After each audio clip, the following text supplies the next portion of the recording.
he also recruited young Kenyans who were not actors. The kawaida mamamboga, the kawaida man in the village, was recruited into this show that would go, was a traveling theater, and would talk about those things that would not even be prosecuted in the August House that we sit in today. In those days, matters that were so viewed to be subversive to a level where it was seen as agitation using theater. So, Honorable Speaker, when we have this amazing delegation visiting Parliament, we feel extremely honored, and I want to thank you for the opportunity to honor this great man who brought us the river between, a grain of wheat, and even referenced my home county, my home constituency in his literature. And I want to say that while Ngugi wa Thiong'o may have physically departed from this world, what he has taught is for posterity, not just for Kenya, but actually for the world. Those of us who are in the arts, those of us who are in philosophy, those of us who are in leadership, those of us who are in politics, do owe a great thank you to the family of Ngugi wa Thiong'o. And I must add, Mr. Speaker, that there was also the big element of language, that Africa must determine what language and tongue we preserve going into the new world, knowing that you can never think in a foreign language and act locally. We must also find the place for our native languages, our national languages, even in the new context of the new world and the fourth industrial revolution. I thank you, Mr. Speaker. MP for West Mugirango, followed by none other than Ruth Odinga. Where is Ruth Odinga? Yeah, you also come from a family that has such a powerful history. Yes, Mugirango, proceed. West Mugirango. Thank you, Mr. Speaker, for this opportunity to also posthumously celebrate Professor Ngugi wa Thiong'o. I welcome the family to the August House and thank Professor Ngugi wa Thiong'o for putting Kenya in the world map of the African series risers. It was initially dominated by West Africa with Professor Chinua Achebe, Wallace Soyinka, but I must celebrate Ngugi wa Thiong'o for putting Kenya in the map. I also want to celebrate him for dropping his Jewish name, James, and decided that he will be known by his African names only. Besides the books the member for Dagoretti has referred to, we do remember that Professor Ngugi wrote other books called Homecoming, and even wrote others in vernacular, Gainde and others. We celebrate Professor Ngugi for glorifying African languages. Above all, Mr. Speaker, I must say this, that it is regrettable that African regimes of the moment were intolerant whenever artists were writing about society. How I wish Professor Ngugi wa Thiong'o was professing after the 2010 Constitution. He would not have needed to take any exile. He would not have needed to be a refugee elsewhere. But I really celebrate the current government that is tolerant and respecting rights of people to express themselves. Okay. How I wish the family took advantage of this environment and celebrate with Kenyans. You say what you want when you want, and you will be protected by the Constitution. I celebrate my professor of literature posthumously. Rest in peace, and may the family keep the spirit burning. I thank you, Mr. Speaker. Yes, where is Ruth Odinga? Does anybody remember when the late professor was released from detention? Yes. And he wrote the last book called Detained. Yes. Which year was that? 1978. Some of you are not born then. And even if you are born, you are hardly what? A toddler. Proceed. To the family of Ngugi wa Thiong'o, Dr. Nduku Ngugi, Njoki wa Ngugi, Grace Gathungu, and Nyambura, please let me posthumously be able to celebrate with you Ngugi wa Thiong'o, and this is on behalf of the Jaramogi Oginga Odinga family, who have been very great friends with the Ngugi wa Thiong'o family. It is very great for me to see when we see our families come to celebrate their parents and ensure that their flame keeps on living on. For me, Ngugi wa Thiong'o is one of the people who inspired me in life and actually shaped my career in politics. And that was as early as when I was in school. I was one of the people who did the river between, also no longer it is by Achebe. And so I have a very good background. Not only that, I also lived with Ngugi wa Thiong'o when he came into exile, with the time in Norway, with the likes of Mwere and Wangondu, Kamau, Kariuki Wangondu, we were all living in Norway.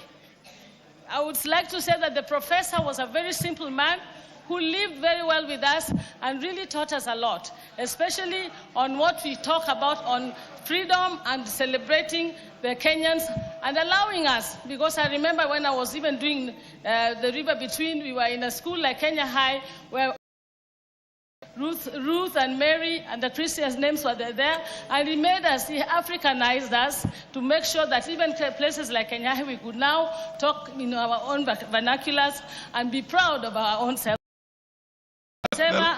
Thank you. Let me just finish by saying I really celebrate Ngugi, and I hope that Kenya that we have today could have the freedom people like Ngugi wa Thiong'o, Jaramogi, what they fought for to make Kenya what it is. Thank you, and God bless. And the last one bite on this is Murugara. Thank you. Thank you very much, Honorable. Honorable Speaker, we were just consulting Honorable Mukunji here, and we have the view that possibly we should now be offering apologies on behalf of successive governments, yes, right from Jomo Kenyatta, yes, to Arap Moi, and the successive ones, yes, for actually having sent and kept Ngugi wa Thiong'o in prison. In exile. First in detention, then after that in exile. We may not know the reasons, but there comes a time we have to bite the bullet and do what is right, which is to tender an apology to that family and to the professor posthumously. I am not a student of literature, history, so I know how Professor, when he was a young boy, went to Makerere University to study economics, not literature. And while he was there, he actually met some youngster who could speak a language like him, his Kikuyu native language. And he thought that was actually a fellow student in the university. However, when he went to the economics class, the young man was actually a lecturer, and it was no other than the late Mwai Kibaki. When he was taught to write an essay on market day, he would assess him. He wrote an essay, Mwai Kibaki read it, and he told him, I doubt whether you can do economics. You are best suited to do literature, grammar, and English. And that is how he switched classes from economics to literature. And he became one of the most prolific writers in this country, whom we celebrate not just in Kenya, in Africa. May his soul rest in eternal peace, and I welcome the family that is here. 1 minute for the Honorable Sene, only 1 minute. You insist, go ahead, only 1 minute.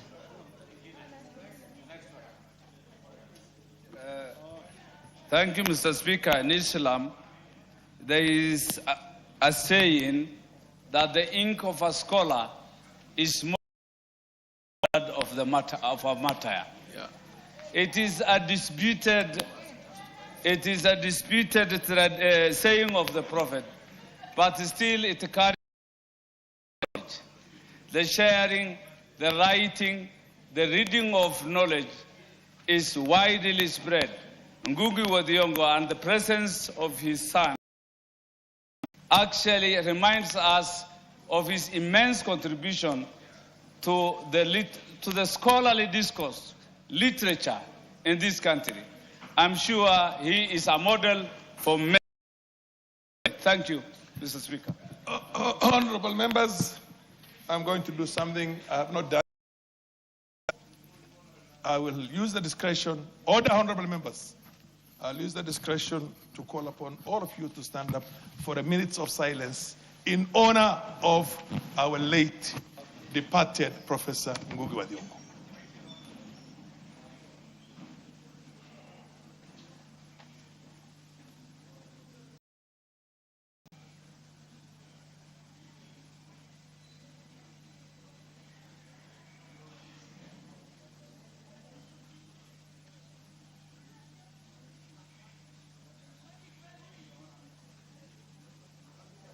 You may be seated now.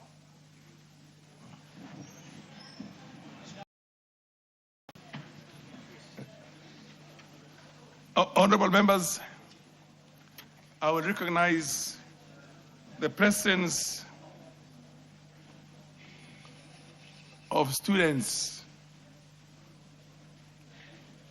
in the I don't see them. In the public gallery, students from St. Joseph Herman Mary Junior Secondary School Kisauni, students from Wiltam Memorial School Kiminini, Trans-Nzoia, and students from Presbyterian Academy Pwani, Mvita. There were also students who were in the Speakers Gallery from Kokwao Primary School, Primary and Junior School, Nyambunu Academy, and Wema Hockey School in Bondo. I'll give an opportunity to just one member from Manyata to say a word of encouragement, and Kipsanai. Where is Kipsanai? Thank you. Is Kipsanai here? It's gone. Okay. Thank you, Honorable Speaker.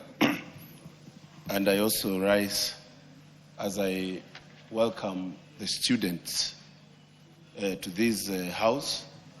Honorable Speaker, I want to start by also putting a word for Professor Ngugi wa Thiong'o and propose to this house to think of doing a mausoleum for Professor Ngugi wa Thiong'o, because we honor political leaders. We also need to honor leaders of other areas. Honorable Speaker, I also rise to recognize a school called Ronganga Primary School, Honorable Speaker. And the head teacher of that school, Honorable Speaker, is my father-in-law. You know? And Honorable Speaker, is a school that is in my constituency and a school that has produced a number of excellent people and leaders in business in this nation. Honorable Speaker, I want to honor my father-in-law, Mr. Geshovi, for teaching, and now he's almost retiring next year. Him and the wife have taught for more than 40 years, Honorable Speaker. And as we honor other teachers, let us celebrate the ones that have actually done a good job to get all of us where we are. Honorable Speaker, this house has a standard of really looking up for teachers. We have stood with the teachers when they were delayed in the payments for their marking of exams. We stood with them. Honorable Speaker, we have to continue doing that and doing more. Honorable Speaker, we are the watchful people to protect the learners and the teachers of our nation. So, Honorable Speaker, we can be able to improve our education. I welcome the student. Let them see that they can get somewhere. We came from those small schools, humble schools, Honorable Speaker. We are here today. And I want to encourage all students to dream bigger, to even lead this nation as we move on. Thank you, Honorable Speaker. Mausoleums are places where you preserve bodies. You don't construct a mausoleum in honor of somebody who has already been buried. Mausoleum is like what we have for Kenyatta, Jomo Kenyatta here. But then you can say, I found, a library in honor. There are many things that we can use to honor our departed Professor Ngugi wa Thiong'o. Proceed, Kipsanai. Take just 2 minutes. Thank you very much, Mr. Speaker. As we continue to honor the Icon and author of our country, I also want to take this opportunity. A school from my constituency, that is Kokwao Primary School in Amsa Ward, one of the region, and to tell, and also other students from the other parts of the country, to tell them that welcome to this August house, where rules and laws of this country are made. As they go back home, they must pay much attention into their studies so that they can be good ambassadors. They can be good citizens who can serve the nation in the future. I also want to extend my appreciation for continuously supporting our children in ensuring that they impart knowledge to them. Don't forget the parents for tirelessly paying their school and ensuring that the students are in school. Parliament will also be remembered as one of the areas where students from all parts of the country things and so forth and so on. Thank you, Honourable Speaker, for this opportunity. Next order. Order number 3, messages. Order number 4, petitions. Order number 5, papers.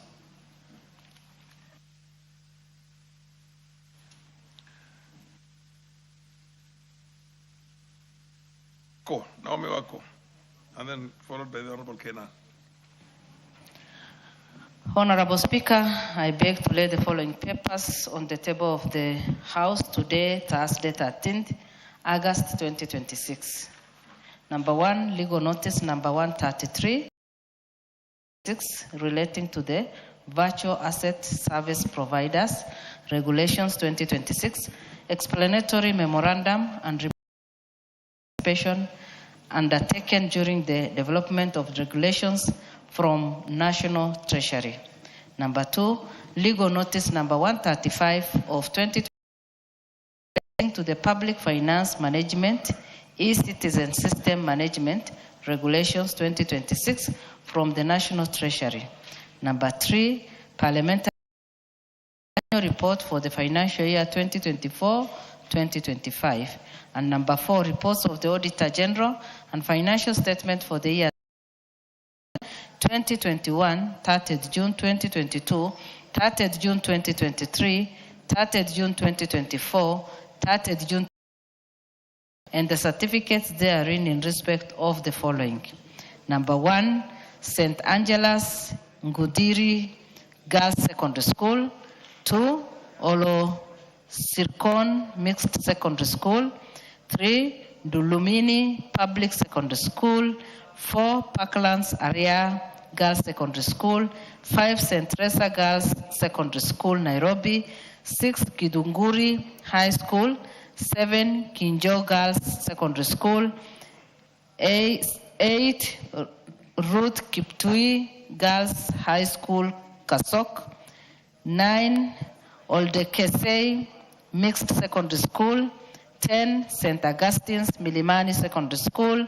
11, Kaptola Friends Secondary School. And 12, Friends Bukembe Boys High School. Thank you, Honorable Speaker, and I lay.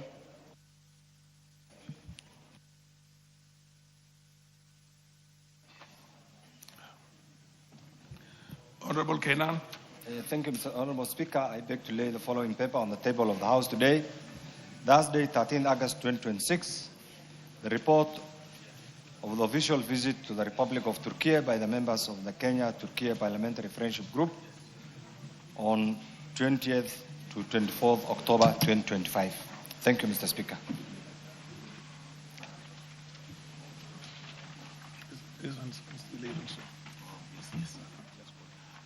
Where is the chairman of the Agricultural Committee, Mutunga?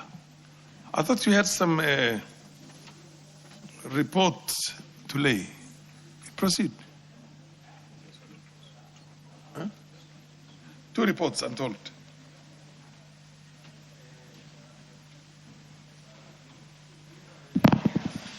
Thank you, Honourable Speaker. Honourable Speaker, beg to lay the following paper on the table of the House. Today, Wednesday, 12th of August 2026. No, today is 13th of August 2026. This is the report of the Departmental Committee on Agriculture and Livestock on its consideration of the ratification of the Inter-African Coffee Organization New Agreement 2020. Also, Honorable Speaker, I beg to lay the following paper on the table of the House today, 13th of August 2026. This is the report of the regional seminar of the African Parliamentarians for Climate Action, Reducing Methane and Promoting Development, held in Nairobi, Kenya from 14th of May to 18th of May 2026.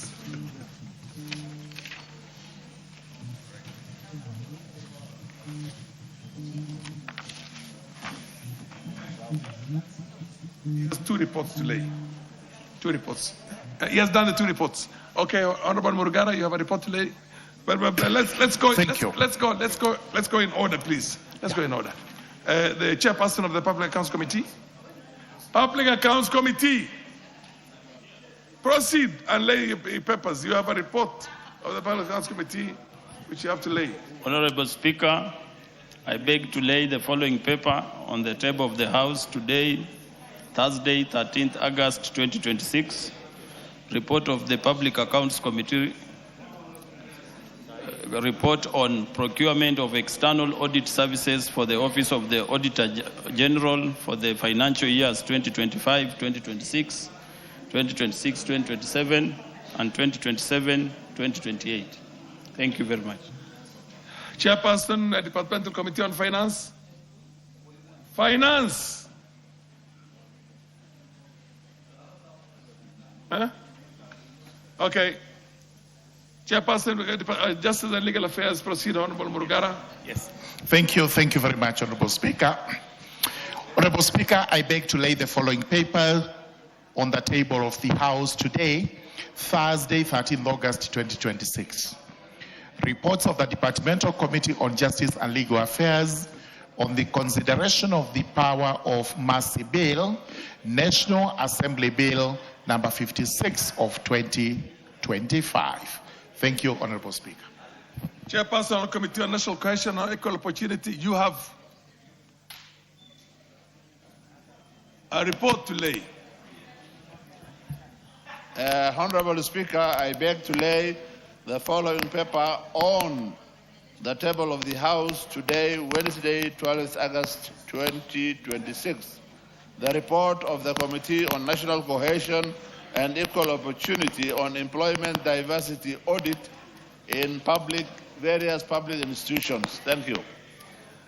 Notices of motion. The Honorable Chair of the Committee. Order.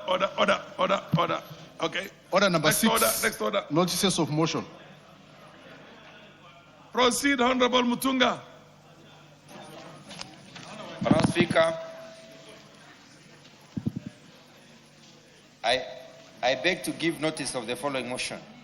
That this House notes the report of the regional seminar on the African Parliaments for Climate Action on reducing methane and promoting development, held in Nairobi, Kenya from 14th to 18th of May 2026, laid on the table of the House on Thursday, the 13th of August 2026. Further, Honorable Speaker, I beg to give notice of the following motion. That this House notes the report of the regional... Sorry, Honorable Speaker. That this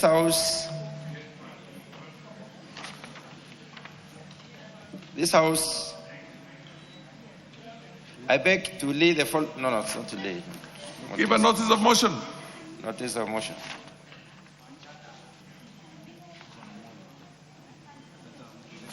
Can you assist the Honorable Mutunga?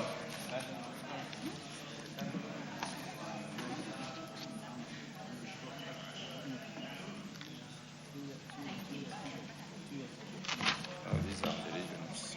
Dr. Mutunga. Yes, Honourable Speaker, I have the... Okay, let me go to the next person. You sort yourself out. You have something a notice of motion on coffee to lay. To report. Chairperson, Public Accounts Committee. Public Accounts Committee, Chairperson. Honorable Speaker, I beg to give notice of the following motion, that this House adopts the report of the Public Accounts Committee on procurement of external audit services for the Office of the Auditor General for the financial years 2025, 2026, 2026, 2027, and 2027, 2028, laid on the table of the House on Thursday, 13th August 2026. Thank you very much. Is the MP for Matungulu in the House? Matungulu MP is not in the House. Is it Matungu? You put in Matungulu. Matungu. MP for Matungu. Yeah, proceed and give you a notice of motion. Thank you, Mr. Speaker. I beg to give notice of the following motion. National sensitization and support for combating sickle cell and hemophilia diseases. That aware that Article 43, Section 1 of the Constitution entitles every person to the right to the highest attainable standards of health, which includes the right to health care services. Further aware that every year an estimated 14,000 children born in Kenya suffer from sickle cell and hemophilia diseases, with the highest prevalence rate being within Western, Nyanza, coastal regions, concerned that failure to undertake sickle cell and hemophilia screening at birth hinders timely administration of appropriate treatment and other mitigation measures to forestall high infant mortality caused by preventable diseases like malaria and others. Cognizant that national population surveys does not include data on sickle cell and hemophilia diseases, concerned that the lack of data and information negatively hinders prioritization of resources and implementation of sickle cell disease management programs, recognizing that the number of infant deaths caused by the disease continues to grow as a result of underfunding due to lack of data on the number of cases of the killer disease.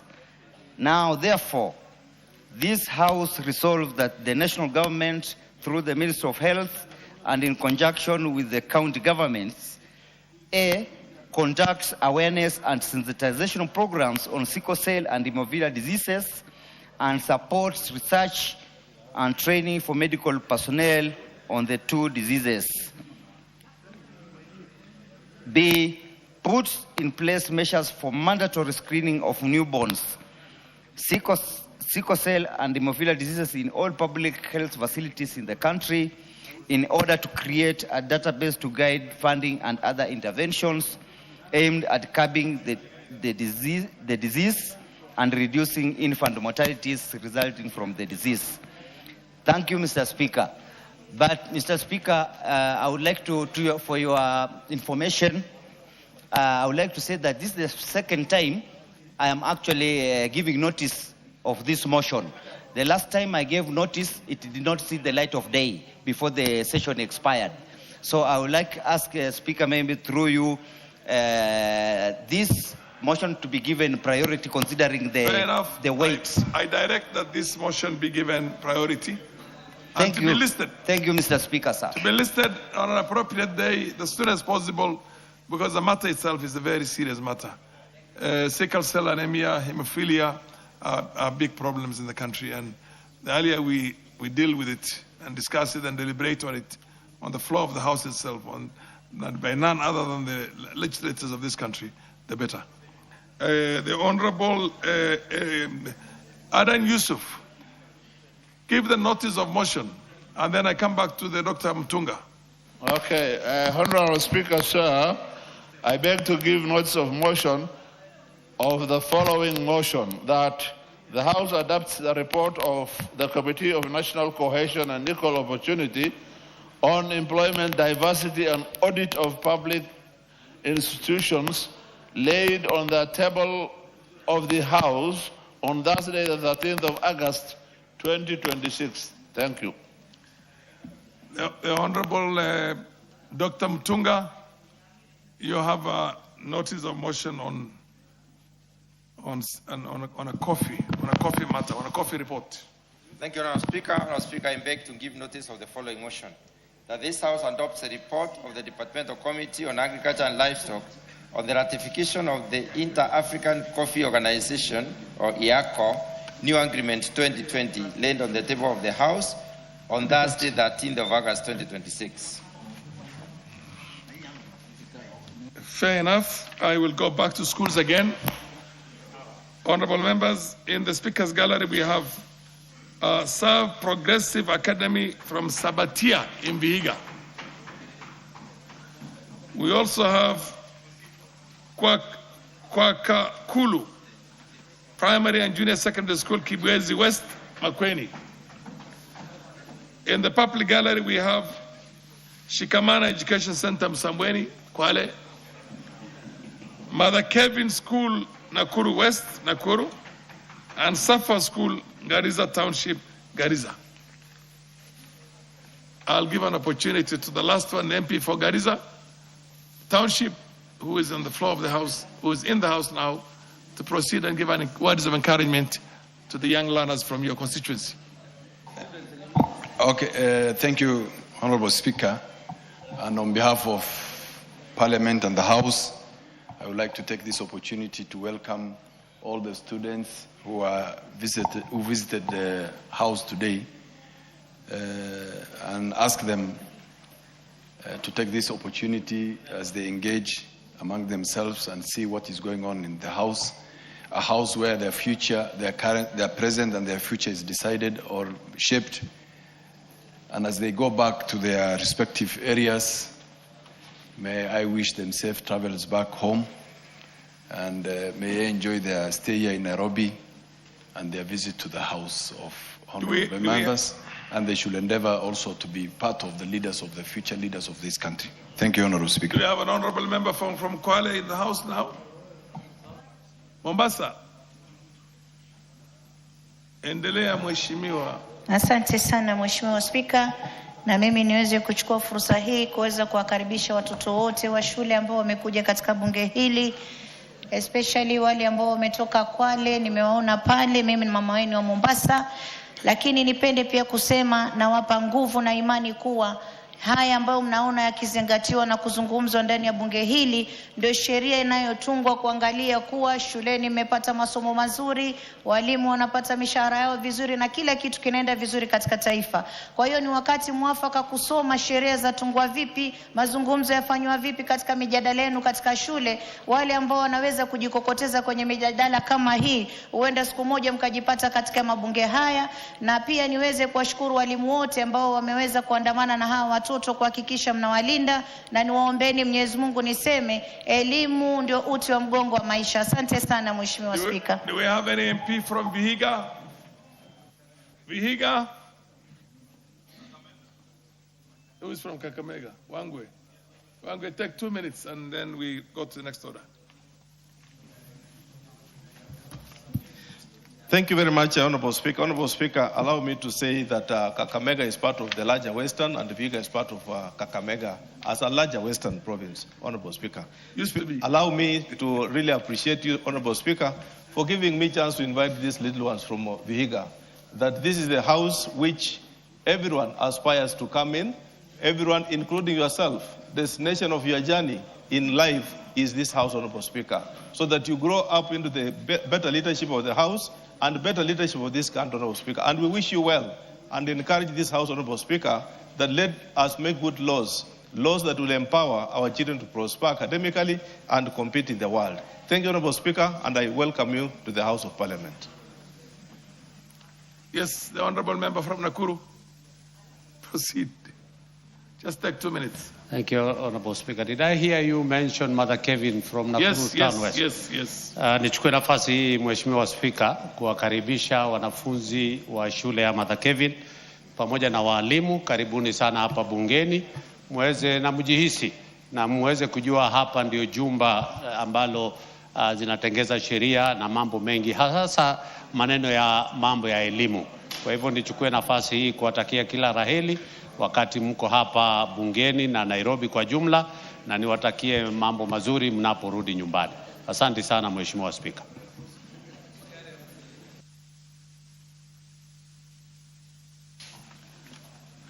I take the discretion of rearranging the order paper today, and we go to order number 8 and 9 before we go to order number 7, because these ones are just the questions. So, next order. Order number 8, motion. Report of the Committee of the Whole House on the Kenya Roads Amendment Bill, National Assembly Bill number 31 of 2024. Question to be put on third reading.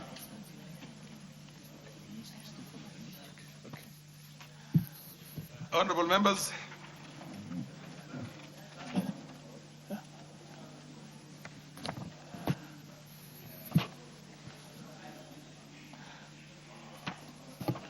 Honorable members, I now put the question that this House do agree with the report of the Committee of the Whole House on its consideration of the Kenya Roads Amendment Bill, National Assembly Bill number 31 of 2024.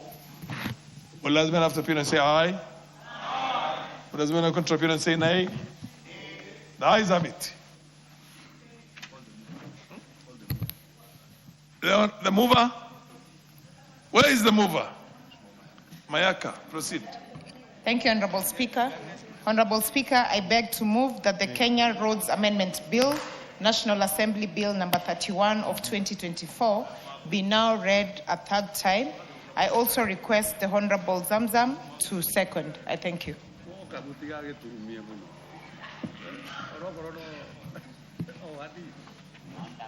I can see Honorable Zamzam has seconded. Honorable members, I now propose the question that the Kenya Roads Amendment Bill, National Assembly Bill number 31 of 2024 be now read a third time.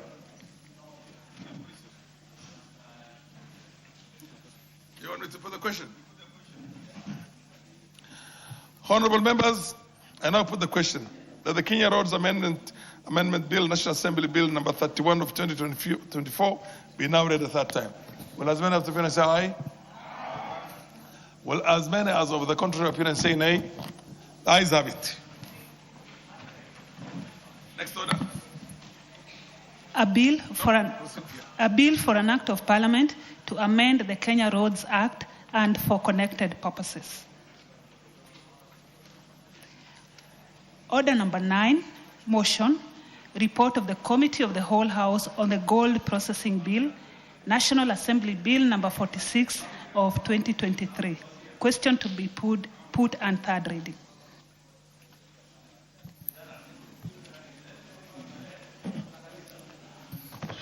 Honorable members, I now put the question.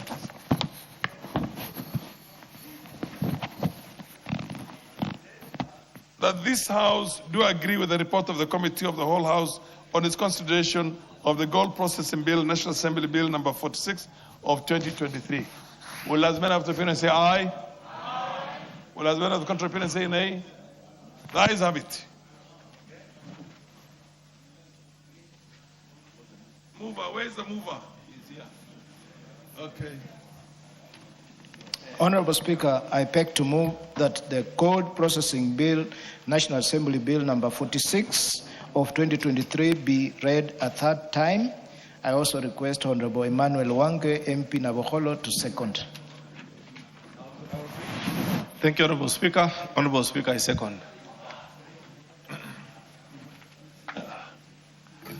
Honorable members, I now propose the question that the Gold Processing Bill, National Assembly Bill number 46 of 2023 be now read a third time.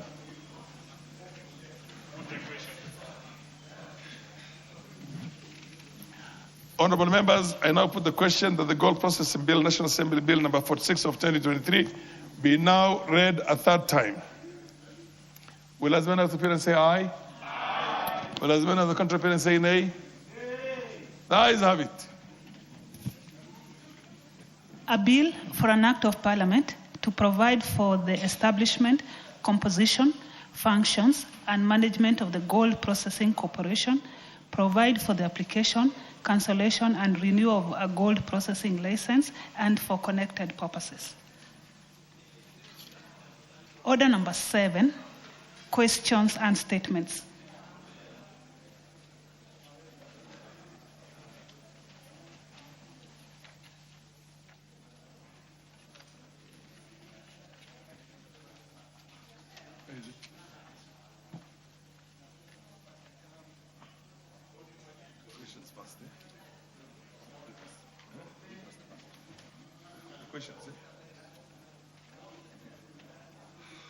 The Honorable Stephen Mogaka. Thank you, Mr. Speaker, for giving me this opportunity to request for a statement regarding rising incidents of political violence and insecurity across the country. Honorable Speaker, pursuant to the provisions of Standing Order number 44-2C, I rise to request for a statement from the chairperson of the Departmental Committee on Administration and Internal Security regarding the rising incidents of political violence and insecurity across the country, and particularly in my Nyamira County. Honorable Speaker, the country has recently experienced an alarming increase in incidents of violence between rival political factions during public gatherings, particularly during funeral ceremonies, which are traditionally regarded as very solemn occasions for families and communities to mourn and accord their departed loved ones a dignified send-off. Regrettably, Mr. Speaker, these occasions have increasingly been disrupted by organized goons, resulting in chaos, destruction of property, fatalities, injuries, and heightened insecurity. June 2026, Mr. Speaker, for instance, a seemingly organized group of unknown origin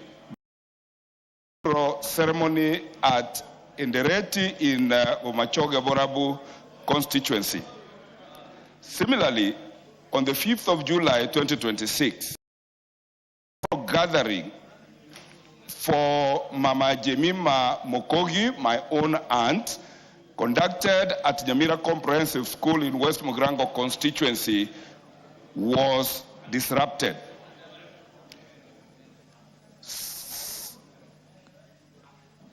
By an organized group led by political failures, causing panic and disorder.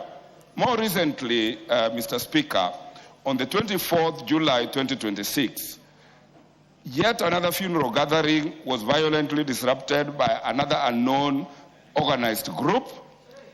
Not to mention, Mr. Speaker, that earlier on, a funeral of 24 deaths arising out of a road accident was disrupted at Rangenyo in my own constituency, just like another funeral for a wife of Pastor Sami Ongondo was disrupted at Gianchore by organized goons. These recurring incidents, Mr. Speaker, have denied bereaved families the opportunity to mourn in dignity. It has exposed mourners to fear and possible physical harm, and it has undermined the very constitutional rights to security, peaceful assembly, and freedom of association that are fundamental rights under our 2010 Constitution. Honorable Speaker, it is against this background that I request for a statement from the chairperson of the Departmental Committee on Administration and Internal Security on the following. Number one, the measures being taken by our government to curb the rising incidents of political violence and insecurity, particularly the disruption of funeral ceremonies and other lawful public gatherings across the country. Number two, the status of investigations into the recent incidents in Nyamira County, one of which I personally recorded as an OB, particularly the disruption of funeral gatherings.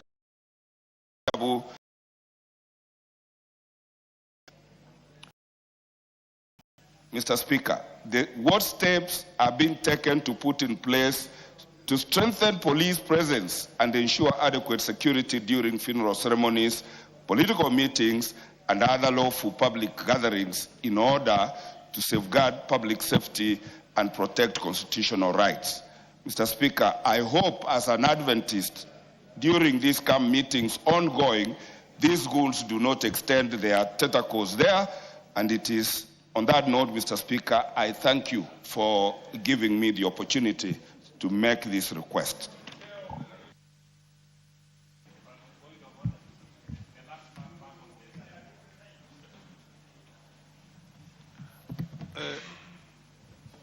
Who is the chair? The vice chair is the Honorable Russell.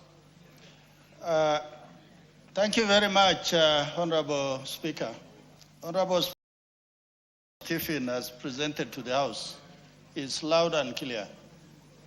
The committee will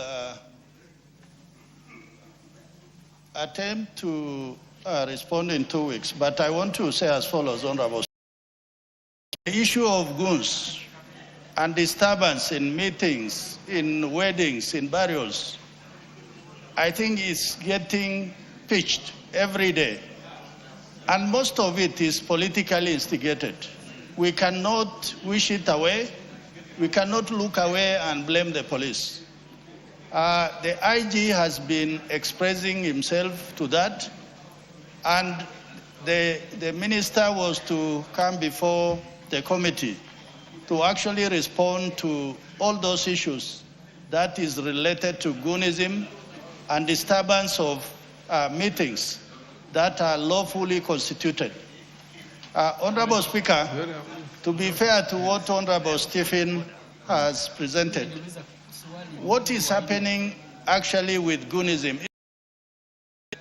It is denying people the right of assembly, to families the right of decent burial. So for that reason, Honorable Speaker, we will push the ministry to respond in 2 weeks. Thank you, Honorable Speaker. Fair enough. Response in 2 weeks. The Honorable Kemei on the burden of cancer in the country and measures to enhance treatment and access to cancer care. Proceed. Okay, thank you, Honorable Speaker. And request for a statement regarding the growing burden of cancer in Kericho County. Honorable Speaker, pursuant to the provision 44.2c, I rise to request for a person of the Departmental Committee on Health regarding the burden of cancer in Kenya and the need to strengthen early detection, treatment, and access to, especially in Kericho County. Honorable Speaker, cancer remains one of the leading causes of death. The World Health Organization estimates that cancer causes nearly 10 million deaths every year, accounting for almost 1 in every 6 deaths worldwide. In Kenya, the burden of cancer, according to the latest estimates reported by the National Cancer Institute of Kenya, 35,867 new cancer cases and 22,888 occur annually. Breast, cervical, prostate, and colorectal cancers are among the cancers contributing significantly. Honorable Speaker, the burden of cancer is compounded by late diagnosis, limited and diagnostic services, the high cost of treatment, and inadequate access to specialized. These challenges are more pronounced for people living in rural and underserved who may have to travel long distances to access cancer services. Of particular availability of reliable county-level data. While national statistics provide an indication of the overall burden, reliable and publicly reported figures on cancer deaths, especially attributable to Kericho County, remains limited. This presents a challenge in determining the actual level of need and planning for appropriate cancer prevention, screening, treatment, and palliative care services within the county. Honorable Speaker, it is against this background that I request the chairperson of the Departmental Committee on Health on the following. 1. Measures being taken by the Ministry of Health to strengthen cancer prevention, screening, and early detection services in Kericho County, particularly for breast, cervical, prostate, and other prevalent cancers. 2. Availability and reliability of county-level cancer data for Kericho County, including data on cancer incidence, mortality, diagnosis, treatment, and survival, and measures being taken to strengthen cancer registration and reporting. 3.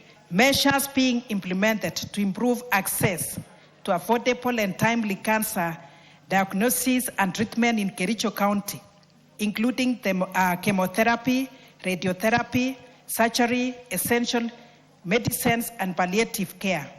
Lastly, resources allocated to Kericho County for cancer control, including specialized health personnel, diagnostic and treatment equipment, screening programs, and funding, and measures to address late diagnosis and reduce cancer-related deaths. I thank you, Honorable Speaker.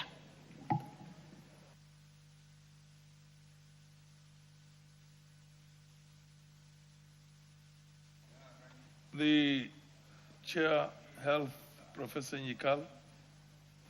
Thank you, Mr. Speaker. We will give a report on this in about 3 weeks. Mr. Speaker, this will need a more detailed look into cancer. We've actually done a similar one, but for the whole country. But this is county specific. So I think we'll need a little more time. We give it 3 weeks, Mr. Speaker. 2 weeks? 3. Why 3? Because you're going into the details for a county. So you really have to send people down to that Ordinarily, these are statistics, you can have them just through a phone call. I mean, statistics. I'm aware, yes, because we actually gave a report about a month ago on the national cancer status. So you disaggregate that so that you put it on a county level. Quite often, if you just do that, you actually miss it out. It's better to actually have specific. But if you just want to segregate the data, that is easy. We can do that in 2 weeks. Do a thorough job, but I'm giving you 2 weeks. I think 2 weeks. Thank you, Mr. Speaker. Yeah. Yes, Daoud. Speaker, I join Honorable Kimei. I brought a cancer bill, but her figure is slightly wrong. It's not 25,000, it's over 40,000 deaths in Kenya from cancer. So, Mr. Speaker, when she thinks Kericho is high, I think Meru is even higher than Kericho. So, would it be possible, because I know each and every county with cancer, would it be possible for the chairman to arrange a Kamkunji where we get report for each and every county how we are managing the cancer issue in this country? Because it is very badly done and we need proper information. The Honorable Sane, and then Honorable Izale Tipila. Yeah, the MP for Pokot.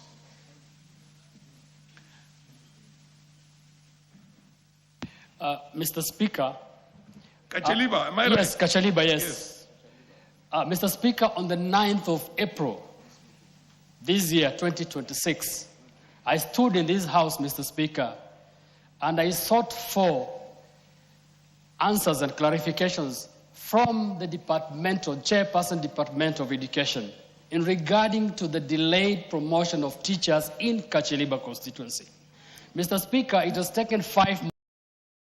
Up to today, I have not gotten those answers, Mr. Speaker. I am worried if the teachers that I represent will get justice. Mr. Speaker, can you intervene? The Honorable MP for Kacheliba, I will give you an opportunity to raise the same, and I promise you I will do whatever is in my authority as a chair here to demand for the answer for that. But let's yes, the Honorable Sane. This is on cancer and health. Mr. Speaker, 2 years ago, I did raise a statement for the removal of asbestos as roofing materials in Kenya. The matter was further taken by the cabinet, and they did authorize the removal of asbestos as roofing materials within 6 months. Nothing has been done about asbestos, and I do appreciate my colleague, Honorable Keme, on the fact that it will be a mockery in prevention of cancer when are abound, when our environmental health is not at the standard so required and required of as espoused in the Constitution.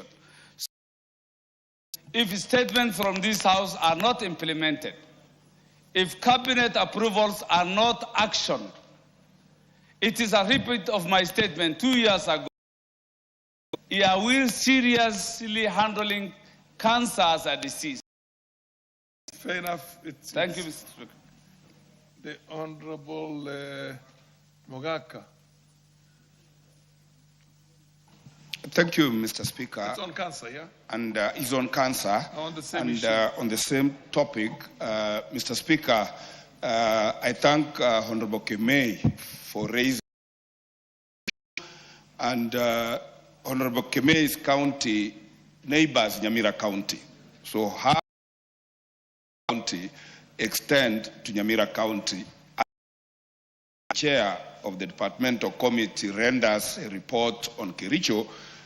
He a step further and also includes Nyamira County so that we are working. I thank you, Mr. Speaker. The Honorable, yes, Naomi. Thank you, Honorable Speaker.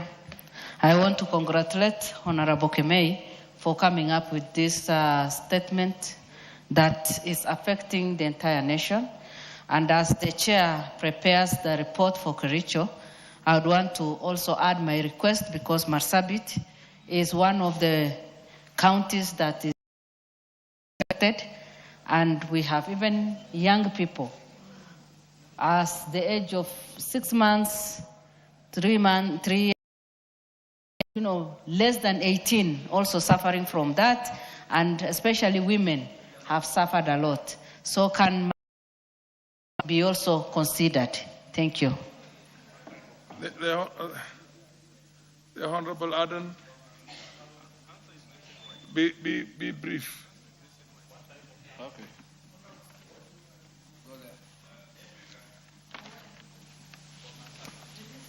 Thank you, Speaker, for this opportunity, and I sincerely thank Honorable Kime for bringing this issue. This is a nationwide problem, and it is a serious killer.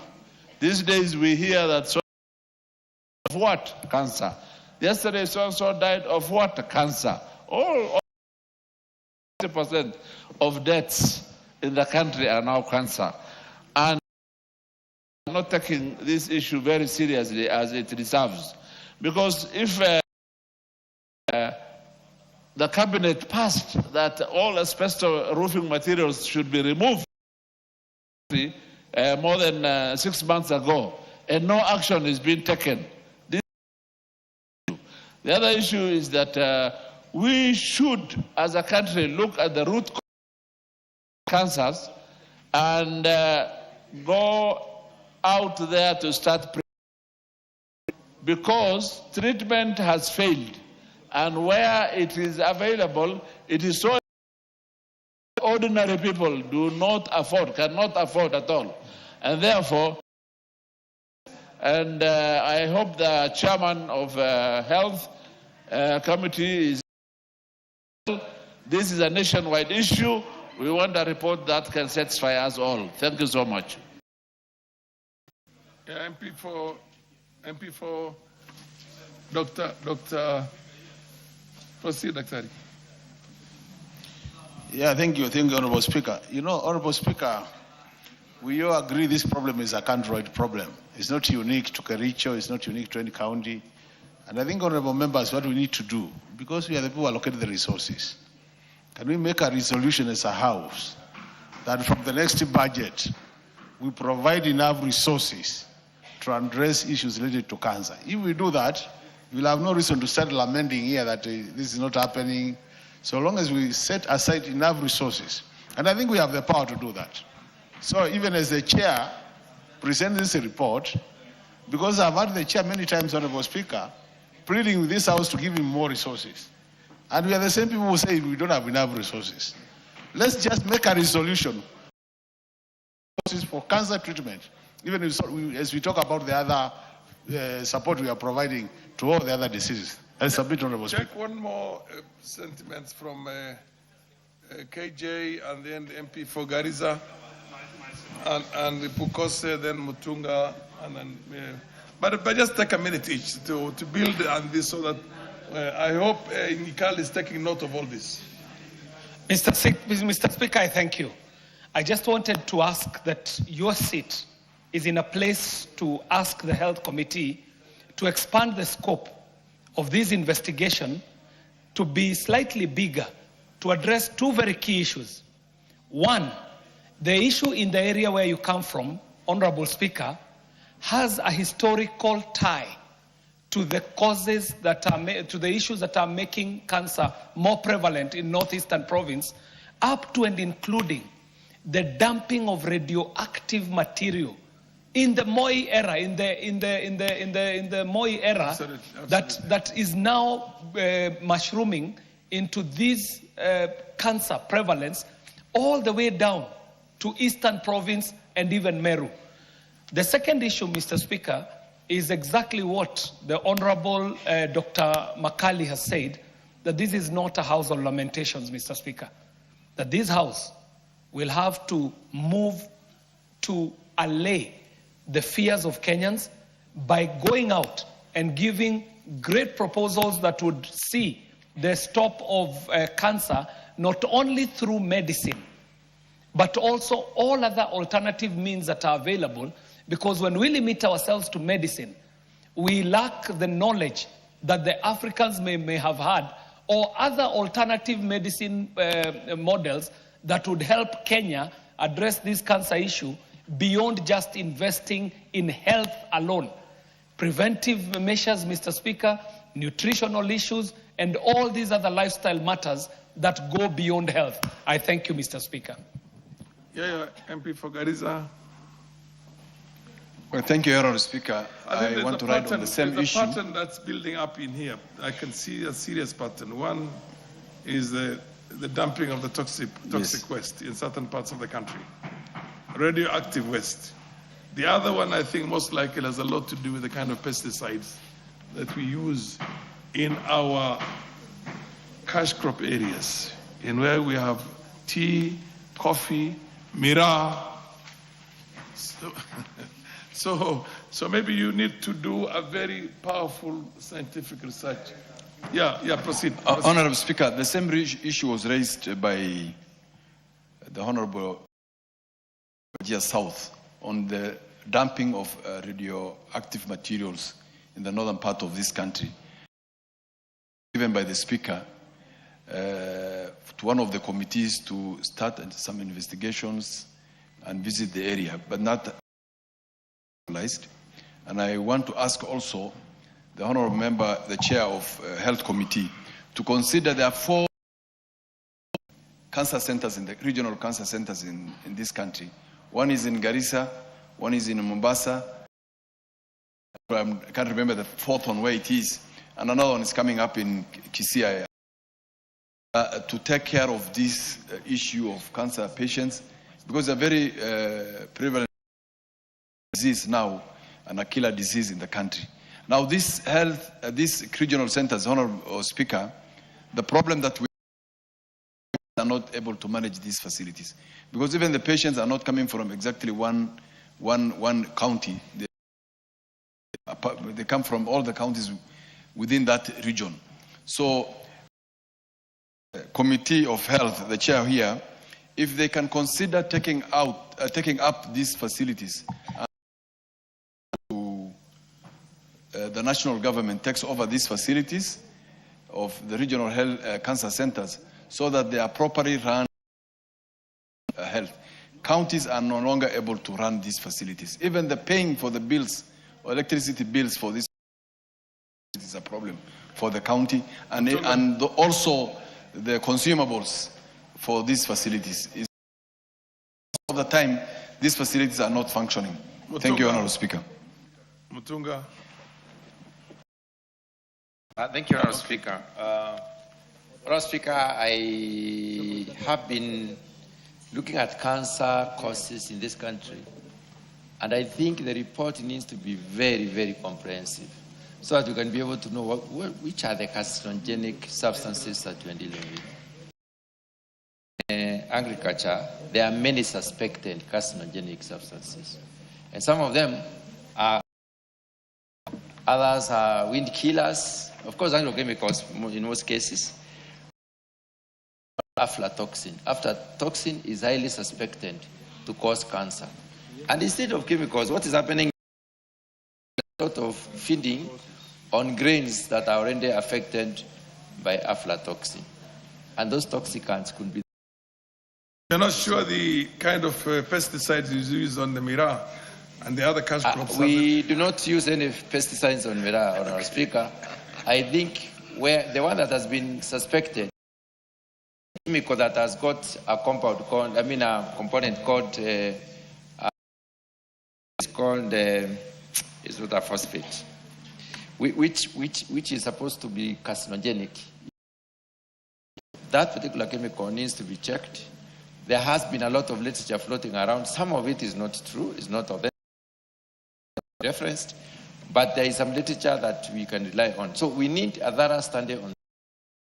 We know whether glyphosates are actually causing cancer as may be suspected. Dr. Thank you, Honorable Speaker.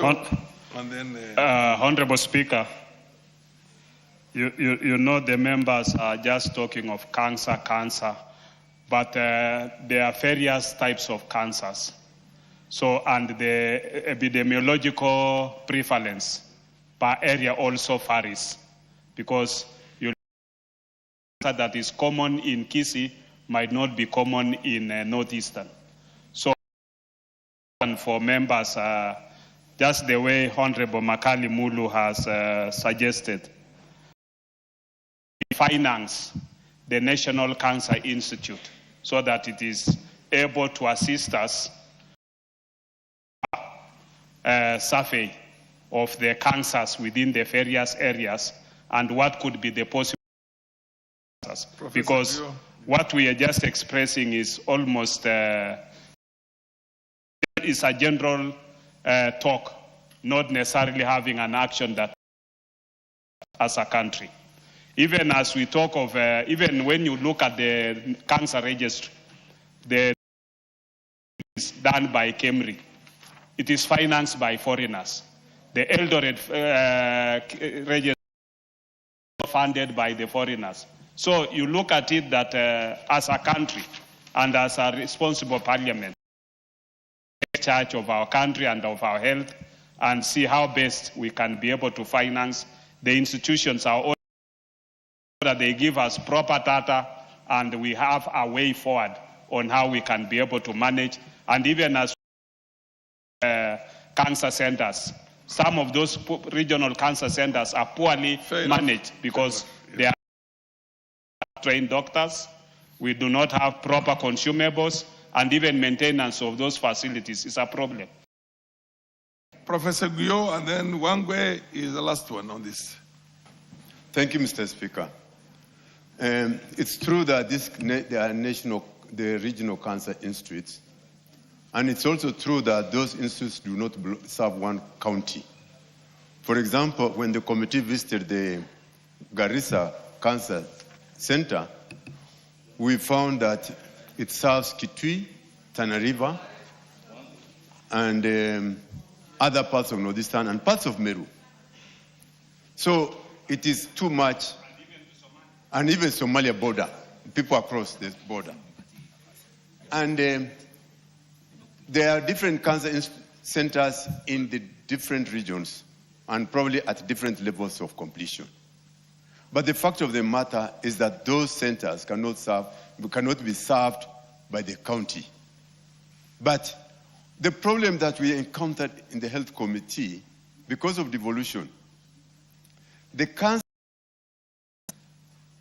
is supposed to be a national exercise, but your counties are sticking to this regional center and do not want to release it to the national government. We want members to help the committee. Ask your governors to release that regional. It just happens to be in your county. It doesn't serve only you. Please lobby with your governors and tell them to release that to the national government. It will be much more beneficial to the region. As Dr. Pukose said, you don't even have manpower to run it. But if it's done from the national, you will have enough human personnel, you will have enough drugs, you have everything, and those things will serve the country better. Fair enough, Professor, you've made your point. Thank you. Wangwe, take 1 minute only, and the Honorable, then Professor Nyikal will respond on this. Thank you, Honorable Speaker. I gave a very big leeway because of the concerns Kenyans have. Proceed. Thank you, Honorable Speaker. Honorable Speaker, I would want to make a request to you, the way Honorable KJ did, that you expand the mandate of this request from the great member. Why he says, Honorable Speaker, I chair the Committee on Public Investments Committee, where National Cancer Institute reports in terms of their finances, Honorable Speaker. And when you look at the report I've submitted in this House, the dilemma NCI has, Honorable Speaker, is the issue of funding. Once we fund the NCI, the bigger research that is required, out of which we can get the issues bedeviling cancer as a whole, shall be dealt with. Honorable Speaker, in the last 3 weeks, you saw there was a sample in Samburu where NCI partnered with the SHA. Just in a snapshot of just about 10 cases were realized within a short period of about an hour, cases of cancer. Meaning, Honorable Speaker, let's expand this request, make it open so that very many actors can make their input and we come up with an informed way on how to deal with the menace of cancer. Thank you, Honorable Speaker. You're the last one. Thank you, Mr. Speaker. As a member of the Health Committee, I want to also add my voice, maybe ask Honorable Kimei, that what we are talking about here is a national crisis, and we are not challenging your ruling on two weeks. But if it is to be done in a way that will also give a picture of how funding can be given to this exercise, we need more time as a health committee so that we can look all the parameters which are involved. Thank you, Speaker. Fair enough. The chair will always ask for more time based on, the MP for Mosop, 1 second, 1 minute. And Macau, 1 minute also, quickly. Mosop. Thank you, Mr. Speaker. I'm in support of Ms. Kemei about the issue of cancer. In my constituency, yesterday we buried a young boy who suffered from cancer. 3 people from one family have cancer. There is another person we are supposed to bury next week who died because of cancer. This has become a big menace. Almost 28,000 people die of cancer every year in this country. My request is for the ministry to actually just do the screening, because what kills people is they discover that somebody is sick in the 4th stage or 3rd stage, and there is nothing you can do. But if you are able to get it in 1st stage or stage 1, you will be able to cure or to use the medicine for that person to survive. Otherwise, it is a menace. It is the 3rd largest cause of death in this country, and Ministry of Health has to do something about it. Thank you. Macau, 1 minute, please, so that we can... Thank you, Mr. Speaker, for this. Mr. Speaker, I join the thoughts of the Honorable Kimei. He joined the long list of members of parliament in this House who have raised concerns of the increasing cancer existing in this country. Mr. Speaker, when you listen to members of parliament here, they are concerned because, as we are told, we don't know the causes of this cancer. But, Mr. Speaker, even if you go to agriculture, the inputs that we are using, we know some of the pesticides, insecticides that are finding their way to Kenya. We even have traces of DDT, which was banned many years ago. Mr. Speaker, again, for example, I come from Lower Eastern. When you look at the way Earth River, Tana, the way they are polluted, you need not ask where the cancer is coming from. However, Mr. Speaker, how I wish to convince you that sitting from the seat you are on, you invoke Standing Order 42A, that's 6B, read together with 25A, that we summon CSs of Agriculture, Environment, and Health to be here. Mr. Speaker, we have a lot of money in this country that can be allocated to cancer treatment, cancer research, because when you go to every district hospital, every level 4, 3, 2, level 5 in this country, you will find serious cancer patients from infants to old people. Mr. Speaker, I invite this House to visit any of the cancer wards in this country. And when we come back here, we will declare and force the executive to call for a national disaster matters cancer. Because, Mr. Speaker, if we leave it like this, then we'll not be doing justice to this country, and our generations will be wiped out by this animal called cancer. I thank you, Mr. Speaker. Okay, Professor Nyikal. Professor Nyikal. Thank you, Mr. Speaker. Give a serious undertaking. And thank you for actually giving the space for members to comment. And cancer is a serious problem. And as I was saying, and that's what I anticipated, that this is something, if you have to discuss and address seriously, we'll need more time.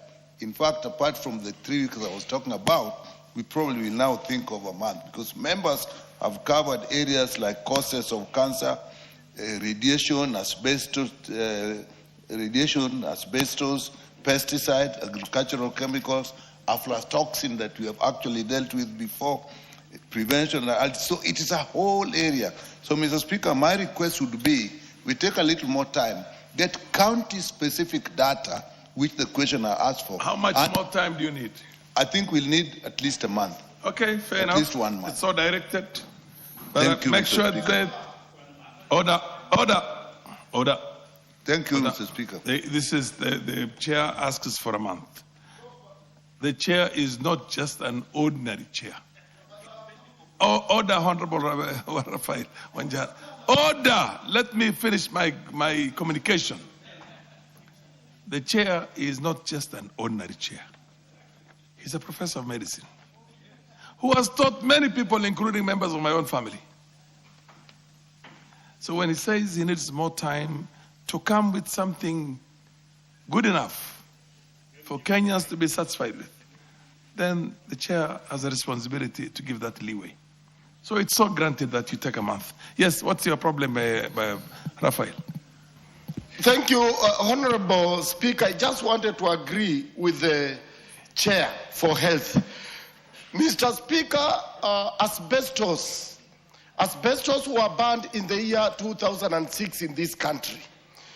Honorable Speaker, the department that are supposed to implement have deliberately refused to implement. 2013, Honorable Speaker, the Honorable Member for Ajir brought a petition, even to my committee, On several occasions, Honorable Speaker, we have called the Principal Secretary to come before our... Order, Referral Jala. Thank you very much for that very powerful concern. But I don't know if you're in the House or you're outside the House.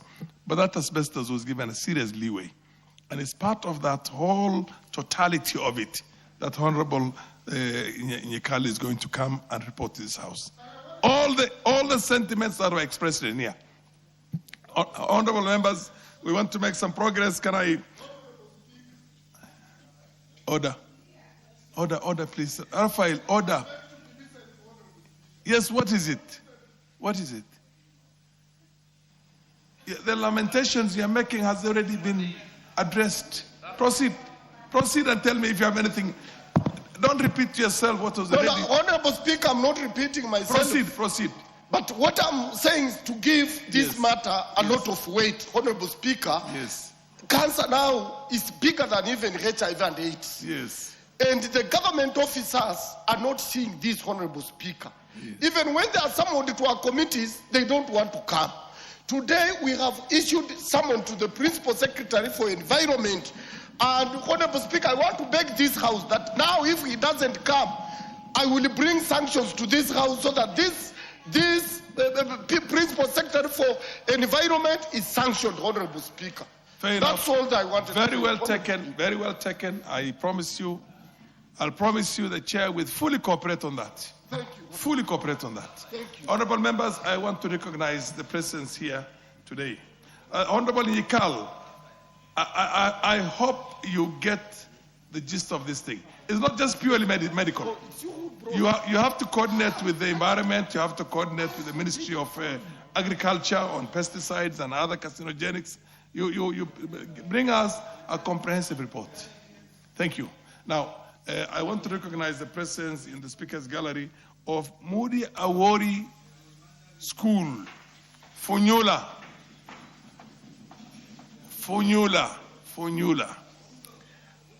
Busia. That I want to believe that is the county of the Honorable Oundo and the Honorable. I also want to the public gallery of Kimong Upper Education from Mosop in Nandi, and Moi University Primary School from Keses in Wasingishu. And I will for a moment allow Raphael Wenjala before Undo to say a word of encouragement to the young boys and girls out there and tell them when they should come and run for your seat. Honorable Speaker, first of all, I want to appreciate the teachers and the students who have traveled all the way to Nairobi to this House. Honorable Speaker, Busia is the farthest county in this country, Honorable Speaker, and it must have taken them more than 12 hours to arrive in Nairobi. So I want to thank them and thank God for enabling them to reach here and enable them to go back. It is good they have come to see actually what we do. Honorable Speaker, these students who have come to see us, I want to tell them that I came to this house when I was only 30 years old, and I've stayed here till today. I want to ask them that now that they have seen what happens here, I want them to aspire so that when some of us retire, they take over from us. Thank you, Honorable Speaker. Oundo, except you do not tell them when to prepare themselves. Thank you, Honorable Speaker. Allow me to take this single opportunity to welcome the learners and the teachers from Moody Awori Comprehensive School, Funyula constituency. You, as Honorable Speaker, you remember you served here probably with the Uncle Moody. And the school was started by the benevolence of the family Uncle Moody when he did a walk all the way from Eldoret through Busia to Funyula constituency to raise funds from the litany of friends he has to raise to start the school. Honorable Speaker, as we stand as I speak today, could one of the biggest schools in terms of enrollment in Western Kenya, a primary day school. of about over 2,000 learners at the moment. Honorable Speaker, luckily, they have always been the best among the top in the entire Busia County in all primary school examinations. And because of that, Honorable Speaker, we, through NGCDF, we have supported them in developments to ensure we provide a conducive environment. For the learners who have come here, you have had a robust debate about cancer. I just wish most of you will proceed to become doctors, oncologists, so that we resolve this menace in this country. I also wish you work hard to become good economic managers so that you can solve the economic challenges of this country. And as you go home, probably as you go out, I'll take the minority whip. Many of you have TVs in your homes, and like what you asserted yesterday. Thank you. Travel well. We'll see you outside there. MP from Mosop to give a word of encouragement to students from Mosop and Keses. Please. Thank you, Mr. Speaker. I want to welcome our kids from Kemong Upper.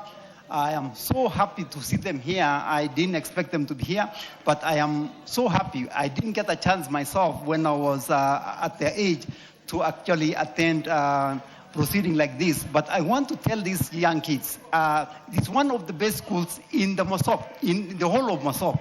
And I want to challenge them to make sure that as they watch the proceedings, one day, one time, they will be in this house, and I believe it will be possible.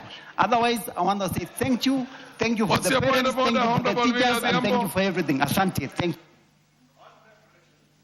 Thank you, Mr. Speaker, for giving me this opportunity. Mr. Speaker, you know that I will be the president in 2032. I leave the men to fight over now. That is their problem. But in 2032, I'm the president. And because I am going to be the president, you must state correct things about me. Honorable Oundo has just said, the minority whip, said that the people from Oundo's constituency cannot afford TV or watch TV. And I'm the minority whip, and I did not say such a thing. So can he please correct and say that Honorable Millie has said that the people in Oundo's constituency have TVs and can watch TV? Yeah. Fair enough. The chair does note your sentiments and agrees with you. Now, honorable members, I think we need to make progress. And I'll now call on the Deputy Majority Leader to make a statement. I mean, I'll break with the tradition and allow him so that he can go and do some other business. Yes. Thank you, Speaker. Thank you very much. Speaker, this is the statement by the leader of the majority party. Pursuant to the provisions of Standing Order 44-2A, I rise to present the following statement on behalf of the House Business Committee, which met on Tuesday, 11th August 2026, to prioritize business for consideration during the week, and the business coming before the House in the next week. Honorable Speaker, with regard to business scheduled for Tuesday next week, the House is expected to consider the following bills at various stages, some of which are listed in today's order paper. A, second reading of the following bills: the Equalization Fund Appropriations Bill 2026 and the County Assembly Services Amendment Bill, Senate Bill number 334 of 2023. I think the Honorable Atandi is here for that today, and we need to quickly pass this bill so that it goes for appropriations and signed by the President. So those that come from areas that benefit from equalization can actually get their money. And I think the County Assembly Services Bill is ready. I think the lady from Yamira is ready. The lady from Kissing. B, the Committee of the Whole House on the Equalization Fund Appropriations Bill, National Assembly Bill number 39 of 2026, if not concluded today. Additionally, Honorable Speaker, debate will be undertaken on the following motions should they not be concluded today. Third, report on the implementation status of reports on petitions and House resolutions, but I think the Honorable is here, the chairman is here, ready to present that report. Seventh, report on the audited financial statements of the various funds. Ninth, report on the audited financial statements for various state corporations. Fifth, report on the implementation status of the reports on petitions and House resolutions. Consideration of sessional paper number 5 of 2026 on the National Energy Policy. And 6, consideration of sessional paper number 4 of 2026 on the National Petroleum Policy. Honorable Speaker, it is expected that the House will also consider the following priority items in the course of the week. 1, the Competition Amendment Bill 2026, the East African Development Bank Amendment Bill 2026, Senate amendments to the Kenya National Council for Population and Development Bill 2023, and 4, nominees for appointment as members of the Public Service Commission, PSC, and B, chairperson of the Independent Policing Oversight Authority, IPOA.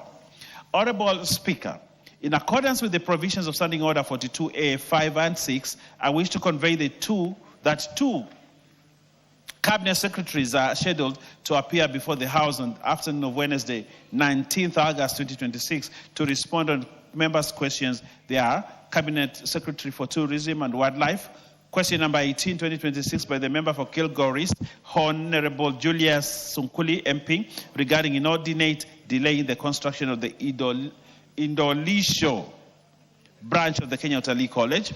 2, question number 1019, 2026, by the member for Kilifi South, the Honorable Ken Chonga, regarding the circumstances and reasons that led to officers from the Kenya Utalii College being denied access to the Ronald Gala Utalii College on the 24th of July, 2026. And 3, question number 20 of 2026, by the member for Kajiado South, the Honorable Samuel Parashina, MP, regarding the cause of death of 16 elephants in the Amboseli ecosystems between 24th June and 31st July 2026.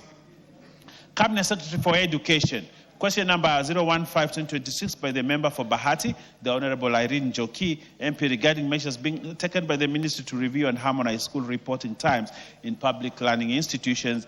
2, question number 016-2026, by the member for Matayos, the Honorable Geoffrey Odanga, MP, regarding the shortage of head teachers and deputy head teachers across the country. And 3, question number 01-2026, by the member for Yata, the Honorable Robert Basil, MP, regarding the fate of serving interns whose contracts are due to expire in December 2026. In conclusion, Honorable Speaker, the House Business Committee shall reconvene on Tuesday, 18th August 2026, to schedule business for the rest of that week. I now wish to lay this paper on the table of the House, and as I do that, I want to request the Honorable Oundo to understand that what I said is that he has not been able to ensure there is electricity in his constituency, and because of that, there are no TVs. So let the people of Funyula ask their member of parliament. So I thank you, Honorable Speaker, and having done that, I lay this paper. Thank you very much.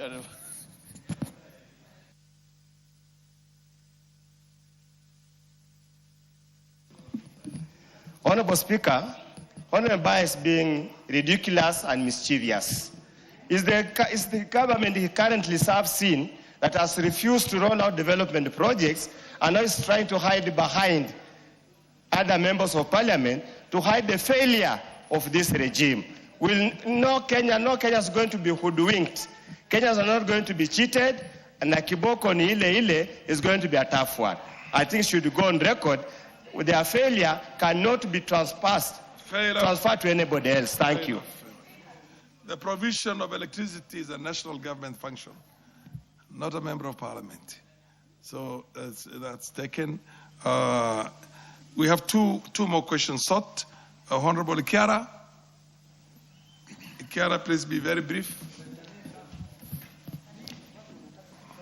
Thank you, Honorable Speaker. Honorable Speaker, pursuant to the provisions of Standing Order 44.2c, I rise to request for a statement from the chairperson of the Departmental Committee on Labor regarding the harmonization and strengthening of maternity leave entitlements for female employees in the country. Honorable Speaker, Article 41 of the Constitution guarantees every worker the right to fair labor practices and reasonable working conditions, while Article 53 provides that the best interests of the child are of paramount importance in every matter concerning the child.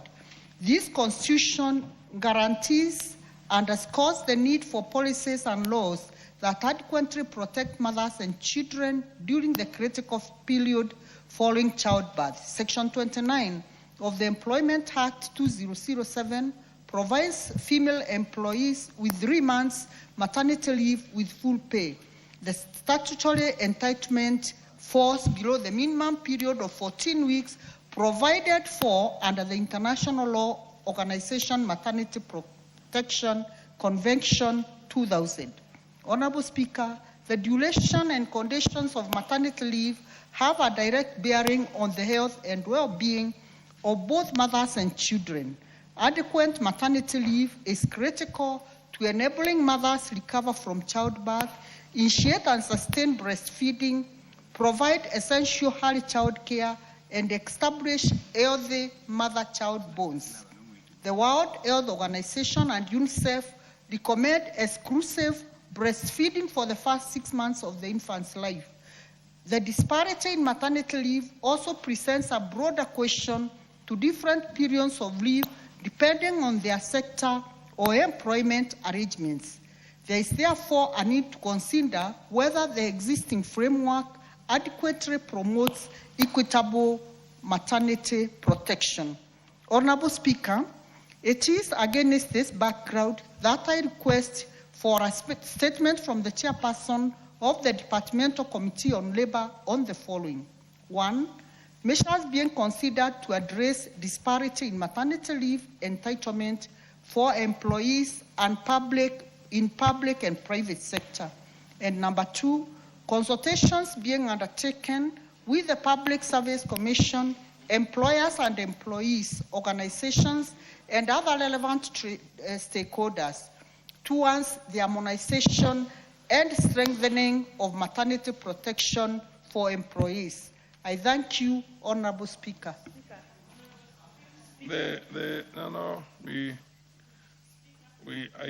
I need labor. Is the chair for labor out? Where is the chair for labor? Who is a member? When you seek a statement, it's self-explanatory. I'll give you one minute, and we don't want to take all the time on this. Yes, yes, Mazamzam. Asante sana Mheshimiwa Spika. Kwa kina mama ambao wanajifungua watoto, hata ukiangalia katika sheria yetu ya dini, mama anashurutishwa kuweza kumnyonyesha mtoto mpaka miaka 2. Mheshimiwa Spika, katika sheria ya kimataifa, wanawake wengine wamepewa ni miezi 6. Siku 120, Mheshimiwa Spika, lakini hapa unapata wengine wamepewa 120, wengine wamepewa siku 90, kwa hiyo inakingana sana. Mimi ningependa kusema kama mama Mombasa County, mtoto kupata huduma bora baada ya kuzaliwa, mama apewe kulingana siku ya kumnyonyesha kulingana na sheria ambayo imewekwa kimataifa, aweze kukaa na yeye nyumbani, aweze kumjua ili wakati akimwacha akirudi kazini atakuwa amemtengezea mazingira mazuri ambayo mwingine aweza kumwangalilia nyumbani. Asante sana Mheshimiwa Spika.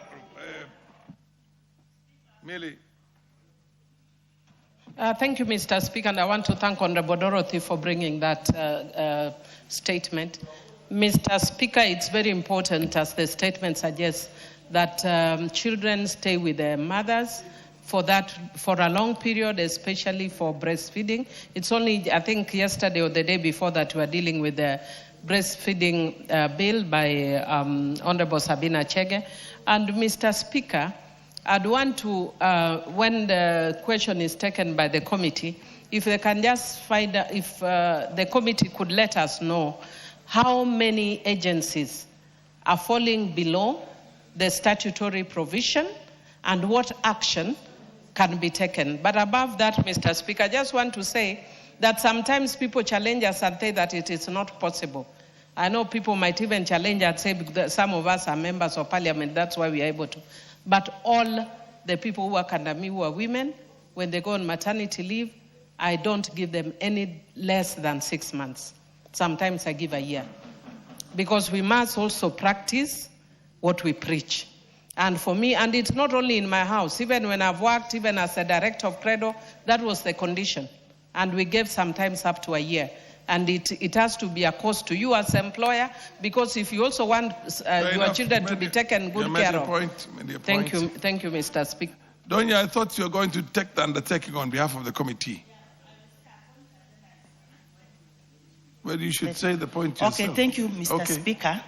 Yes. You know, other countries, they give workers maternity leave allowance. They are given money for bringing forth a human being on this world. But we are not asking this country to give women the allowance. We are asking they get the correct time to rest with their babies, to breastfeed, to bond, to do some activities with the baby.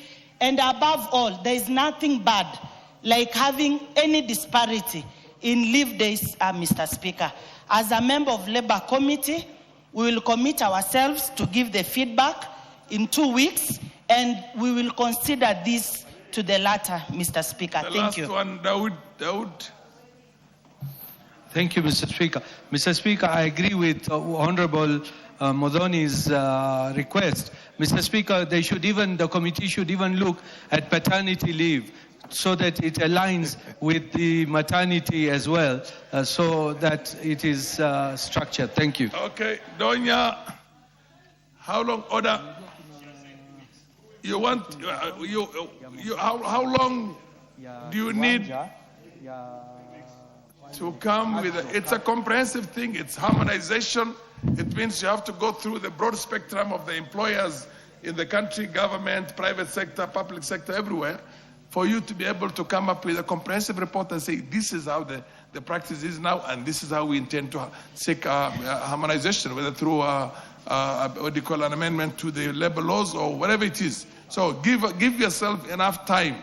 Don't say 2 weeks and then you end up coming back and saying we need more time. Okay, Proceed. Mr. Speaker, if you had not mentioned about the complexity of the matter, I could have even told you this one, if women sit down, we'll give you a response in 2 days, Mr. Speaker, because we know what we are going through. We are practical. This is not theory. We know what women go through. So when I say it is 2 weeks, it stands to be 2 weeks. Thank you, Mr. Speaker. It's a serious matter.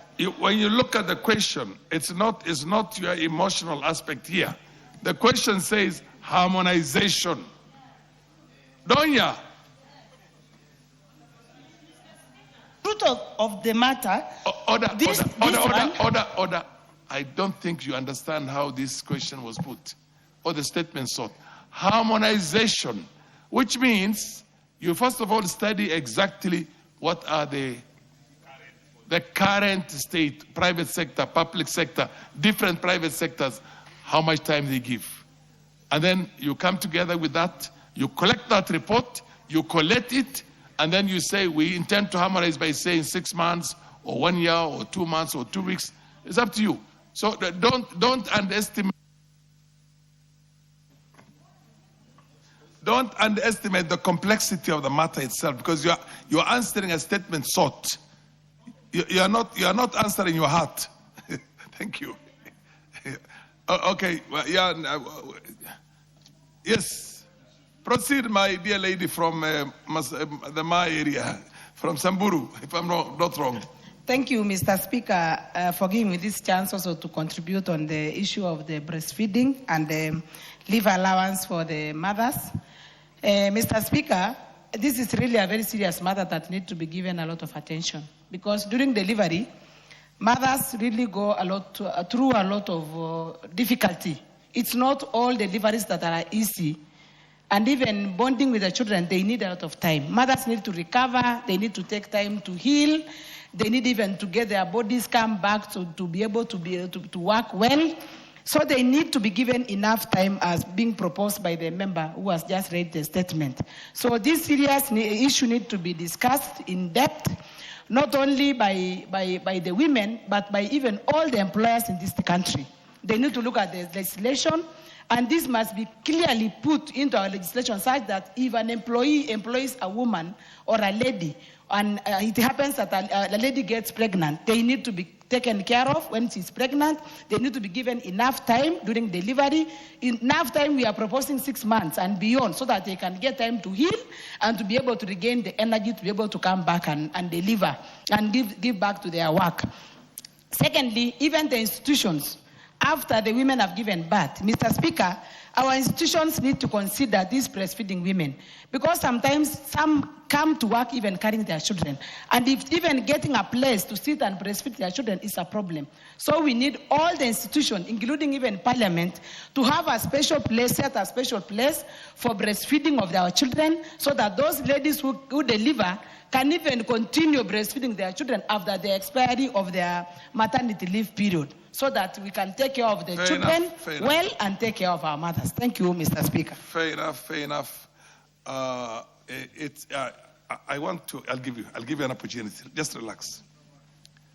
We have certain traditions even within the wider spectrum of our own community.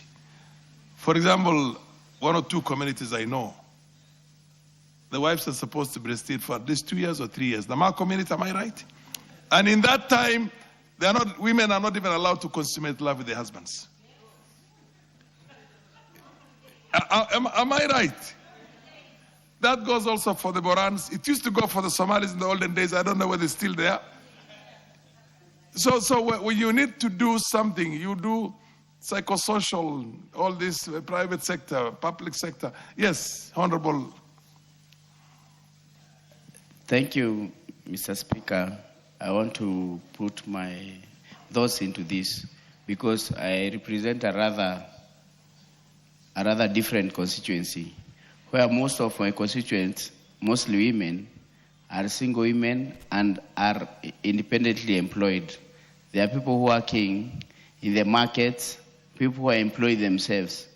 So let it not be lost to us that, like a few days ago, the president said, once a person gets pregnant, from there on, they start getting paid.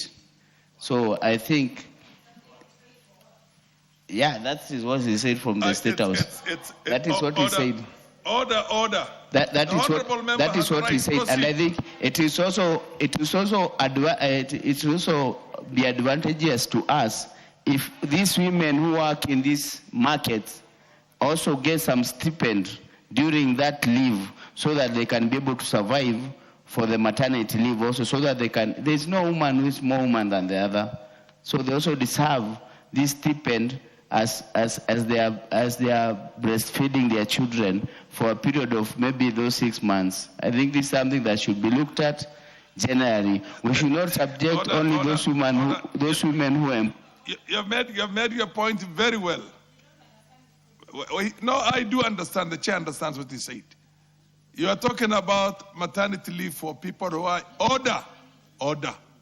People who are in gainful employments. How about the ones who are self-employed? How about the ones who are casuals? You see what I mean? What he's actually doing is that he's saying, look, all women are not in employment. There are women who do not have employment, but who still need to bond with their children. Now, how do you go about it? You're right. I think you have a very strong point on this. Millie, you should weigh in on this. Yes. Thank you, Mr. Speaker. I've actually brought a bill which I think the Health Committee has deemed that it might not be necessary to bring, which is called the Family Reproductive Health Care Bill. And the Family Reproductive Health Care Bill looks at the entire spectrum, and it looks at all women in whole. But we must realize that what the Honourable Member is saying is actually true, that there's a challenge because of the economic situation of the country, that there are women, like I talked about, even women who work for me, whether as house helps or otherwise, but they work for me. They are not self-employed. So the challenge is, what about that woman who is self-employed? Absolutely. Who earns 2,000 maybe or 3,000 per month? How do they survive? The only thing that I'm not too sure he got right, that the president said that all women who are pregnant will be paid by the president. I'm not too sure about that too. I'm not too sure because Mr. Speaker will get pregnant tomorrow. I also want that money. But I don't think the president said I haven't had that, but then nonetheless, don't invoke the president's name. You are not a minister. You know what I mean? You are the only people who can invoke the president's or other government policy are the people who are in the government. Anyway, proceed. Donya, give us now based on the complexities of what you have had. The House is trying to help you. How much time do you need? Mr. Speaker, as much as we want to help Donya, I also want to help the workers to get the information adequately. How much and at the time right do you need? time. How much time? Because this is not rocket science, Mr. Speaker. We already have it in the Employment Act. Just allow me to be firm with my 2 weeks. There is nothing. I'm the one who has been asked, Honorable Millie, and we will work on it. I insist we will do the report in 2 weeks. So Okay. you dare as it is okay. Then after. It's so directed that you should have this report in 2 weeks' time, and which of course, order. But who is the chair? The chair sees the order. It's so directed. It's so directed. So you hit the ground running from this afternoon, and get your act together. Okay, Honorable Didoraso. No, MP for Saku on lands. Thank you very much, Honorable Speaker. Honorable Speaker, pursuant to the provision of Standing Order 44-2C, I rise to request for a statement from the chairperson of the Departmental Committee on Lands regarding the reversion of land previously acquired by KBC in Kiltakorma location, Saku constituency. Honorable Speaker, in 1995, the local community in Saku constituency surrendered a parcel of community land situated in Kiltakorma location, which was then held in trust by the former Marsabit County Council to the Kenya Broadcasting Corporation through compulsory acquisition. The acquisition was undertaken in the public interest to facilitate the establishment of a KBC earth-ground station intended to enhance and expand FM radio broadcasting services from the northern region of Kenya. Speaker, technological advancement in the broadcasting sector have, over time, rendered the earth-ground station obsolete. Consequently, the facility has been abandoned and is no longer operational, while the land in which it is situated has remained idle and unutilized for several years. The public purpose for which the land was acquired has therefore effectively ceased to exist. The continued retention of the land by the KBC, notwithstanding its prolonged non-utilization, has deprived the community of an opportunity to benefit from this valuable public resource through its reallocation to priority socio-economic development initiative. Such initiative may include the establishment of public institutions, social amenities, and other community projects capable of directly benefiting the residents of Kiltakorma location in the wider Saku constituency. Honorable Speaker, it is against this background that I request for a statement from the chairperson of the Departmental Committee on Lands on the following: the legal status, acreage, and ownership particulars of the land acquired in 1995 by KBC in Kiltakorma location, Saku constituency. 2, measures being taken by the Ministry of Land, Public Work, Housing, and Urban Development in consultation with the KBC and the relevant governmental agencies to facilitate the reversion of the land to the community from whom it was originally acquired, in accordance with provision of Community Land Act governing compulsory acquisition and reversion of unutilized public land. And 3, the timeline within which the government will conclude the process of reversing the land in the community to enable its utilization for priority public and community development project. I thank you, Honorable Speaker.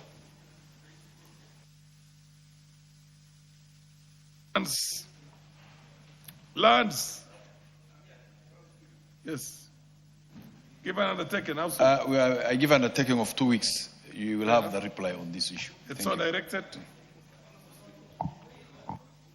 On the same. No. This is a specific request. It's not a general countrywide. This is for Saku in. What is it?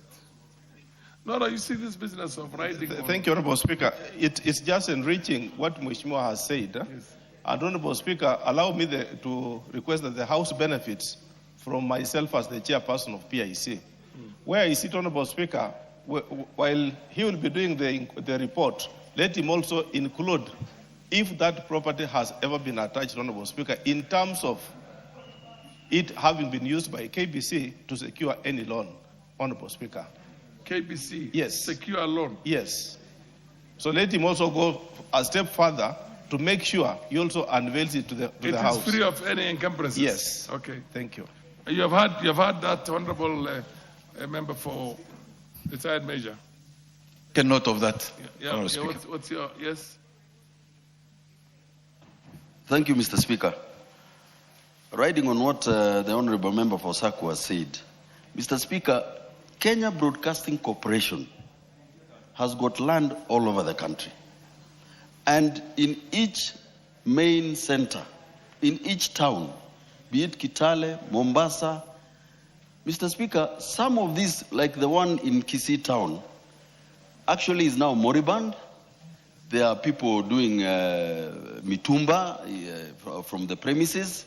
And honestly, we believe that some of these assets should just be returned to government. I mean, we have gone digital. Look at Royal Media. They are just on 3-4 floors here in Hurlingham, but you can hear them out in Australia. So you wonder why Kenya Broadcasting Corporation needs all these parcels of land, which they are not using, Mr. Speaker. Fair enough. Thank you. Take a note of that. Yes, Honorable KJ. It is a real concern that the General Honorable Russell raises, and it's also a great comment that is coming from the House. But Mr. Speaker, I must notify this House that as we speak today, the Kenya Broadcasting Corporation is in a process that is undertaking a good survey of what that agency has been in the last 50 years. And there is even a cabinet paper that is being processed as we speak on how to deal with the lands that are across the country. And Mr. Speaker, if anyone did a diligent observation, they will realize that there has been reclamation of land that had been encroached onto. But more importantly, for taking the debate forward, Mr. Speaker, the plan is to ensure that the land that KBC has first benefits the corporation up to and including the retired members of staff and other people who have worked for KBC who are owed to the tune of billions of shillings by the agency that is also crippling the core function of the broadcaster. But even more importantly, the Treasury, the Presidency, and even this Parliament are taking the steps of modernizing KBC, but it will take for us to first take stock of all the assets that they have. Even the affordable housing projects, Mr. Speaker, are also coming into some of the lands that KBC is not utilizing. So with the modernization of KBC, the rationalization of their staff, and the working on legacy problems at KBC, some of these land issues shall be sorted for good. I thank you, Mr. Speaker. Okay, let's go to the next thing, which is the responses that were sought. Yeah, for agriculture, I made to understand that the lady who asked this is not around. So the response or the statement or the response itself will be made available to her and the House at a later date. The same also happens to be the case with, is Honorable Machua Waidaka MP around in the House? No, he's not around. So you better wait until, let's say, I defer this until. Okay, table the statement. Table the statement.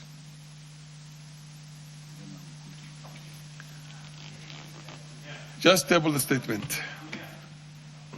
And then we go to the energy, the chair of the energy. Proceed. Thank you, Honorable Speaker. Electricity connectivity in public primary and secondary schools in Isiolo County. And Madam Mumina is there? Yes. Mumina is there. Yes.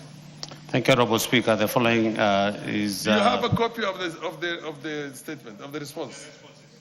You have the responses? Okay, fair enough. just summarize it, and then if she has anything to... Thank you, Honorable Speaker. Following the submissions as requested by Honorable Mumina Bonaya, Member of Parliament for Isiolo County. Honorable Speaker, in the first question, the response is as follows. The Ministry, through the Rural Electrification and Renewable Energy Corporation, has been electrifying public primary schools in Isiolo County to date. A total of 112 public primary schools have been connected to electricity by the corporation in the two constituencies, that is Isiolo North and Isiolo South. Out of the 112, Honorable Speaker, 96 schools are connected to the grid and 15 are both on grid and solar, and one school is on solar. Honorable Speaker, over the time, the schools on solar require regular maintenance of the solar batteries to ensure they are in good working condition based on their available budget. Annex 1 provides for a detailed list of all the schools that have been connected to electricity by REREC in Isiolo County. Question 2, Honorable Speaker, the response is as follows. The government through REREC continues to implement the Solar for Schools and Solar for Schools maintenance program to provide reliable electricity to public learning institutions located in areas where grid connectivity is unavailable or require system enhancement. Honorable Speaker, to increase power connectivity in Isiolo, the government has come up with off-grid initiatives such as COSAP in Isiolo County, where REREC and KPLC are already implementing solar mini-grids and standalone PV system to control around 800 beneficiaries at a cost of 456 million shillings. These initiatives aim to improve electricity access and promote renewable energy solutions in Isiolo County.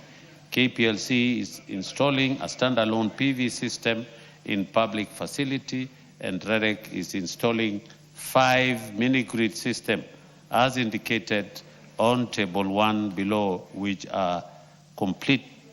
will be completed by September 2026. Honorable Speaker, the table 1 indicates the COSAP mini-grid and standalone solar in Isiolo County, which are 12. Honorable Speaker, these interventions are intended to improve the reliability of electricity supply in schools and support implementation of competence-based education through enhanced access to digital learning infrastructure.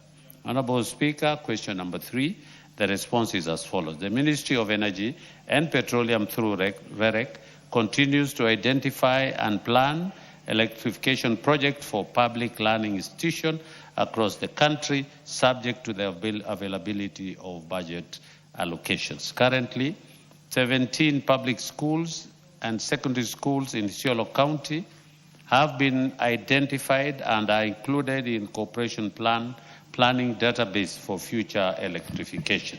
Honorable Speaker, implementation of the remaining identified schools electrification project will be undertaken progressively based on the availability of funds under future government budgetary allocation. The new schools that are identified in Isiolo County from time to time will be considered alongside other public facilities subject to availability of budgets. Honorable Speaker, in addition, over time, the number of new public schools being established kept on increasing throughout the country. Hence, corporation has continued to lobby for a dedicated budget line for electrification of public institutions, including secondary schools and primary schools, TVETs, community water projects, among others. Honorable Speaker, I beg to respond.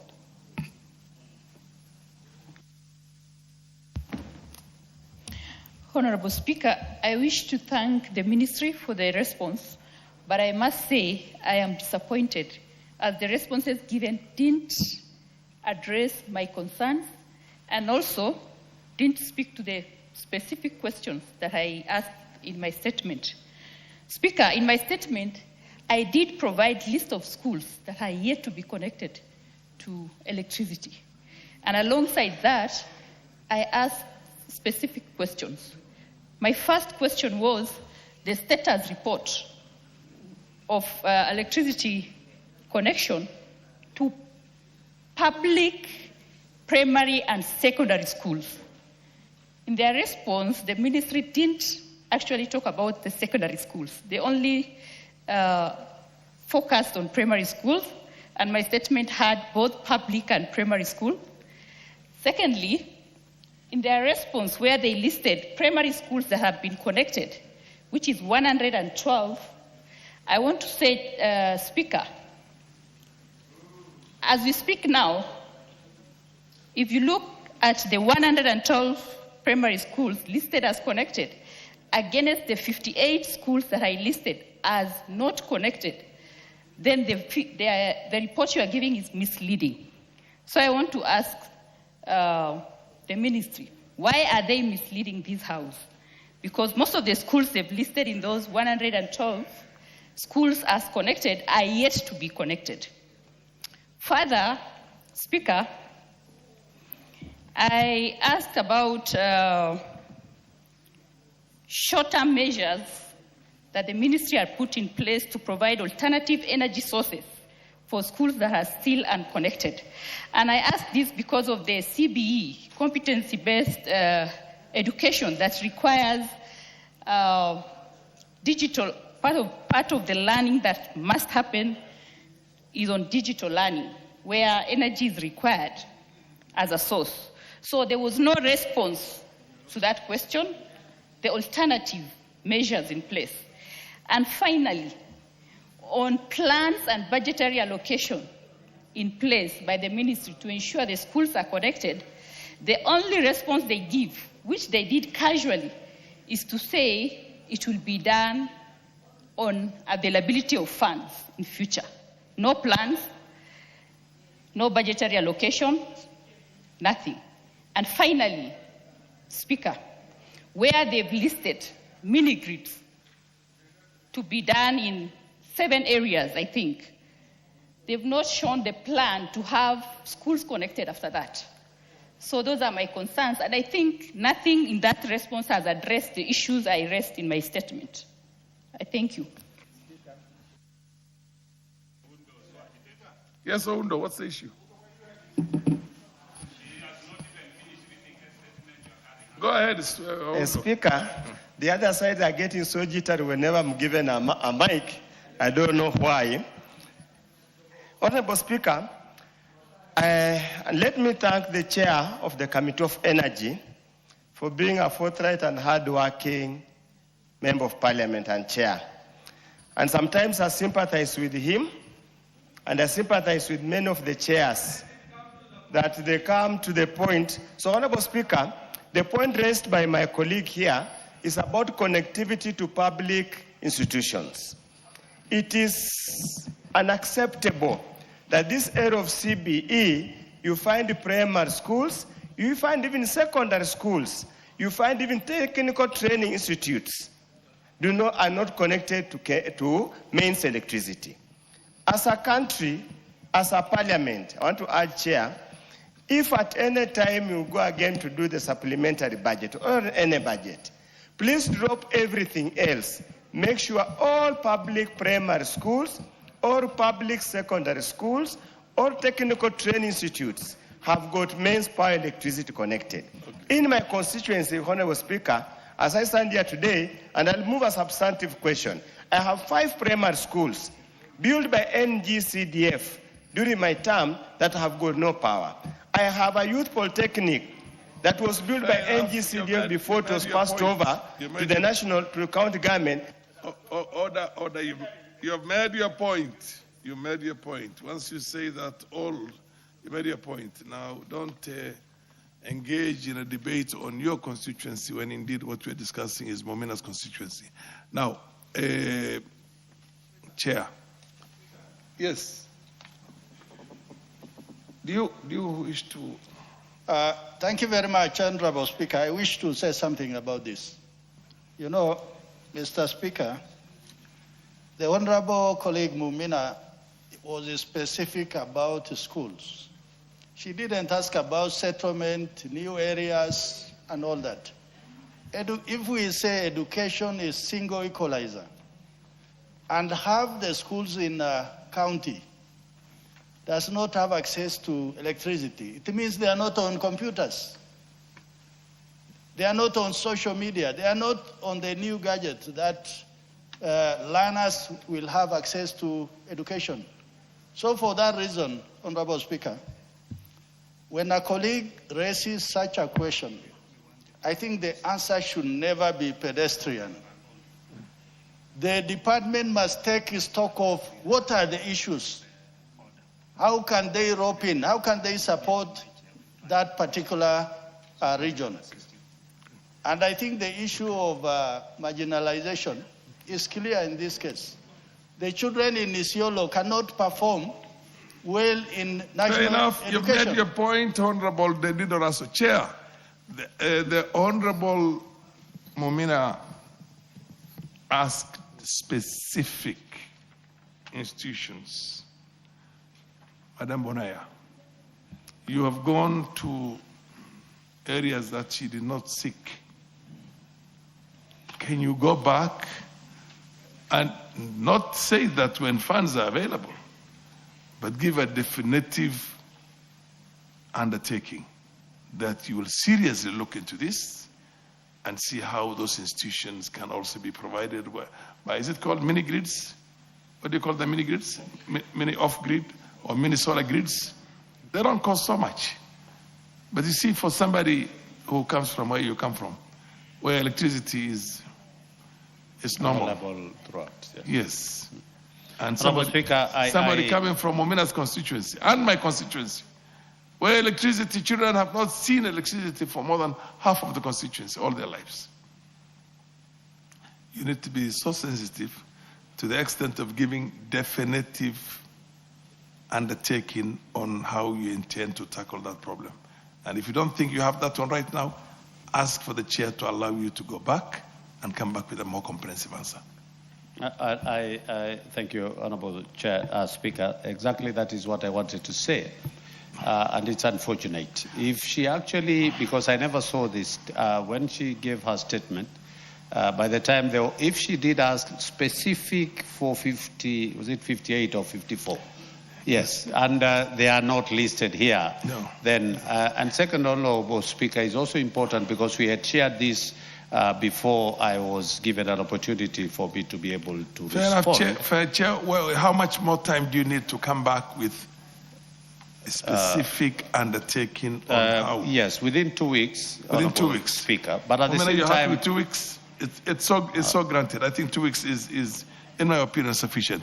So it's directed that you come back with this answer in 2 weeks' time. Yeah, Raso, I think we have exhausted that very well. You're lucky that the chair comes from an area similar to yours and is prosecuting the matter for you, not just yourselves. So, thank you, Mr. Speaker. Mr. Speaker, I beg your indulgence for Honorable Mumina to sit with the chairman, so that there are those. No, the chair has already given that indication that he's willing to sit down with Madam Mumina, and he regrets the fact that the schools that she listed are not covered in here. Am I right, Chair? So you're going to sit with Madam Mumina and go through this, go back to your principles in this case, and come back with a specific undertaking, time-bound, on when those children, in the soonest possible, will have electricity, like the rest of the country. Thank you. Thank you, Honorable. I'm sure you're satisfied with that. Yeah, okay, fair enough. Next order. Order number 10. Equalization Fund. Huh? Oh, there was, yes, you're right. Yes, the Honorable MP for Mpakasi, what? Starehe here. Starehe. City Center.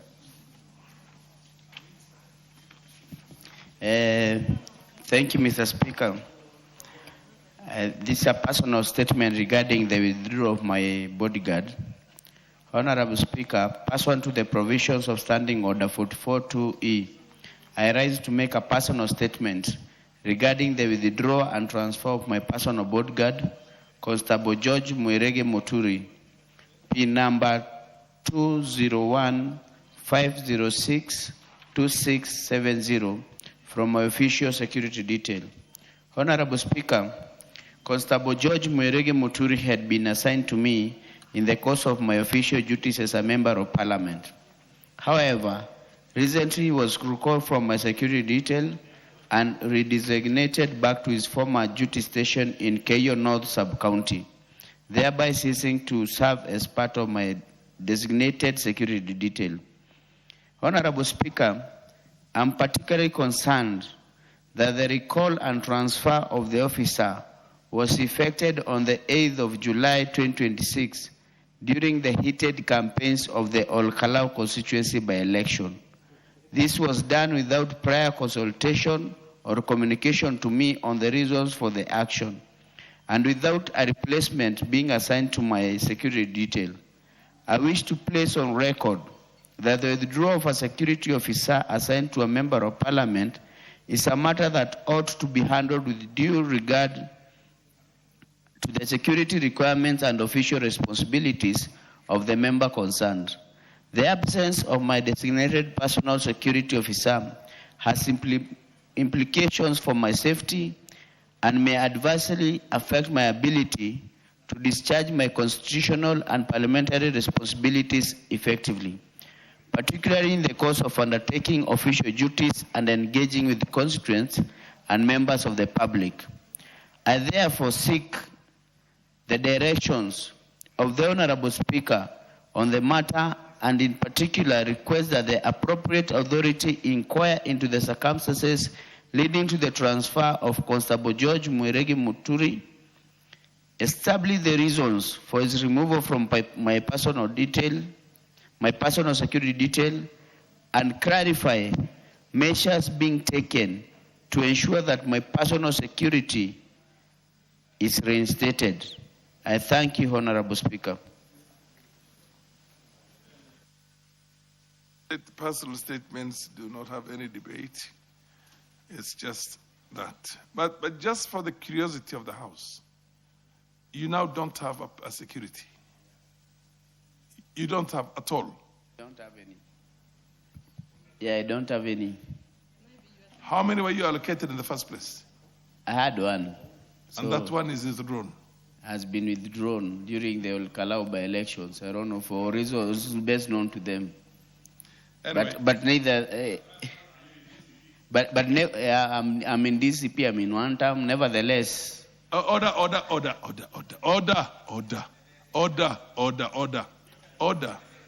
Zimayo. Order. You know, when the chair gets sensitive and is worried about your own security, don't politic. You see what I mean?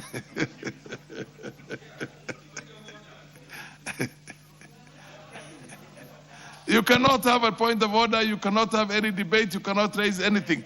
It was just for the curiosity of the chair. This chair was order.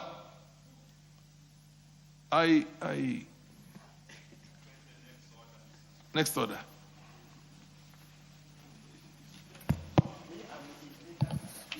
Order number 10, the Equalization Fund Appropriation Bill, National Assembly Bill number 39 of 2026, second reading. Proceed.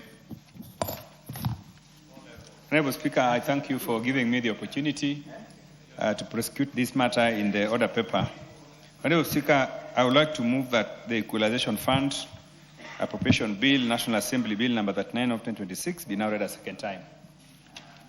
Honorable Speaker, this is a very, very short bill, which should take this House about 5 minutes and we are done, and then we proceed to the Committee of the Whole. Honorable Speaker, the House, having approved the allocations to Equalization Fund with the budget estimates, it is now the turn of the House again to give the government powers and authority to withdraw the required funds for implementation of the programs that are outlined in the bill. Honorable Speaker, the bill proposes Kenya proposes to appropriate 10.25 billion for the 26-27 financial year, representing 0.5% of the audited national revenue for 2022-2023, which was 2 trillion 50 billion point 1, as mandated by the Article 204 of the Constitution. Honorable Speaker, this allocation is consistent with the Division of Revenue Act 2026 and the financial year 2026-2027 budget estimates, which were approved by this House in June. Honorable Speaker, the fund is established under Article 204, sub 2, to progressively uplift marginalized areas to the level of development enjoyed by the rest of the country, under the provision of basic services, water, roads, health facilities, and electricity. And under Articles 204, sub 4, and Article 216, sub 4, the Commission Revenue Allocation is mandated to identify marginal areas and publish criteria for such identification. Honorable Speaker, just to inform members that this is the formula which we are applying in this bill is a new formula which was developed by the Commission Revenue Allocation. Honorable Speaker, for members who come from Northeastern and who may be in the House, we have been having difficulties, convincing members that this is the new formula should obtain. And the reason being, Honorable Speaker, that this new policy, we call it the second marginalization policy, has identified about 1,424 marginalized sub-locations across 34 counties and in 107 constituencies using a deprivation index constructed from indicators of access to safe water, sanitation, electricity, and school attendance. This index forms the basis for sharing funds from the Equalization Fund. Honorable Speaker, most members have argued that the intention of the Equalization Fund was not to distribute these resources to sub-locations, but indeed this fund was supposed to actually be used to put in place infrastructure in most cases the northeastern parts of the country. Actually, from my understanding, and because I was also alive when the Constitution was being drafted, my opinion was that this fund was supposed to serve to uplift those areas in northeastern. But it has come to a situation where, Honorable Speaker, even in regions like Central Province, Nyanza, you find that there are areas that have been classified as marginalized. And this is some of the issues we are having with the members from certain areas who think that this formula should not obtain. Honorable Speaker, the total allocation of 10.25 billion, 307.52 million is reserved for secretariat recurrent expenses, being not more than 3% of the total allocation as provided under the PFM Act. The balance of 9.94 billion is allocated for development expenditure based on the deprivation index. Honorable Speaker, the development allocation of 9.94 billion is distributed based on the allocation factor assigned to each marginalized area under the second marginalization policy.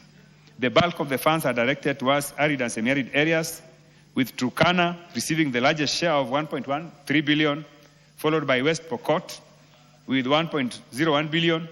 Other counties receiving substantial allocations include Narok at 765.71 million, Mandera 747.59 million, Wajir 724.53 million, Samburu 644.7 million, Garissa 624.04 million, Baringo 590.43 million, Kilifi 535.73 million, and Marsabit 466.01 million.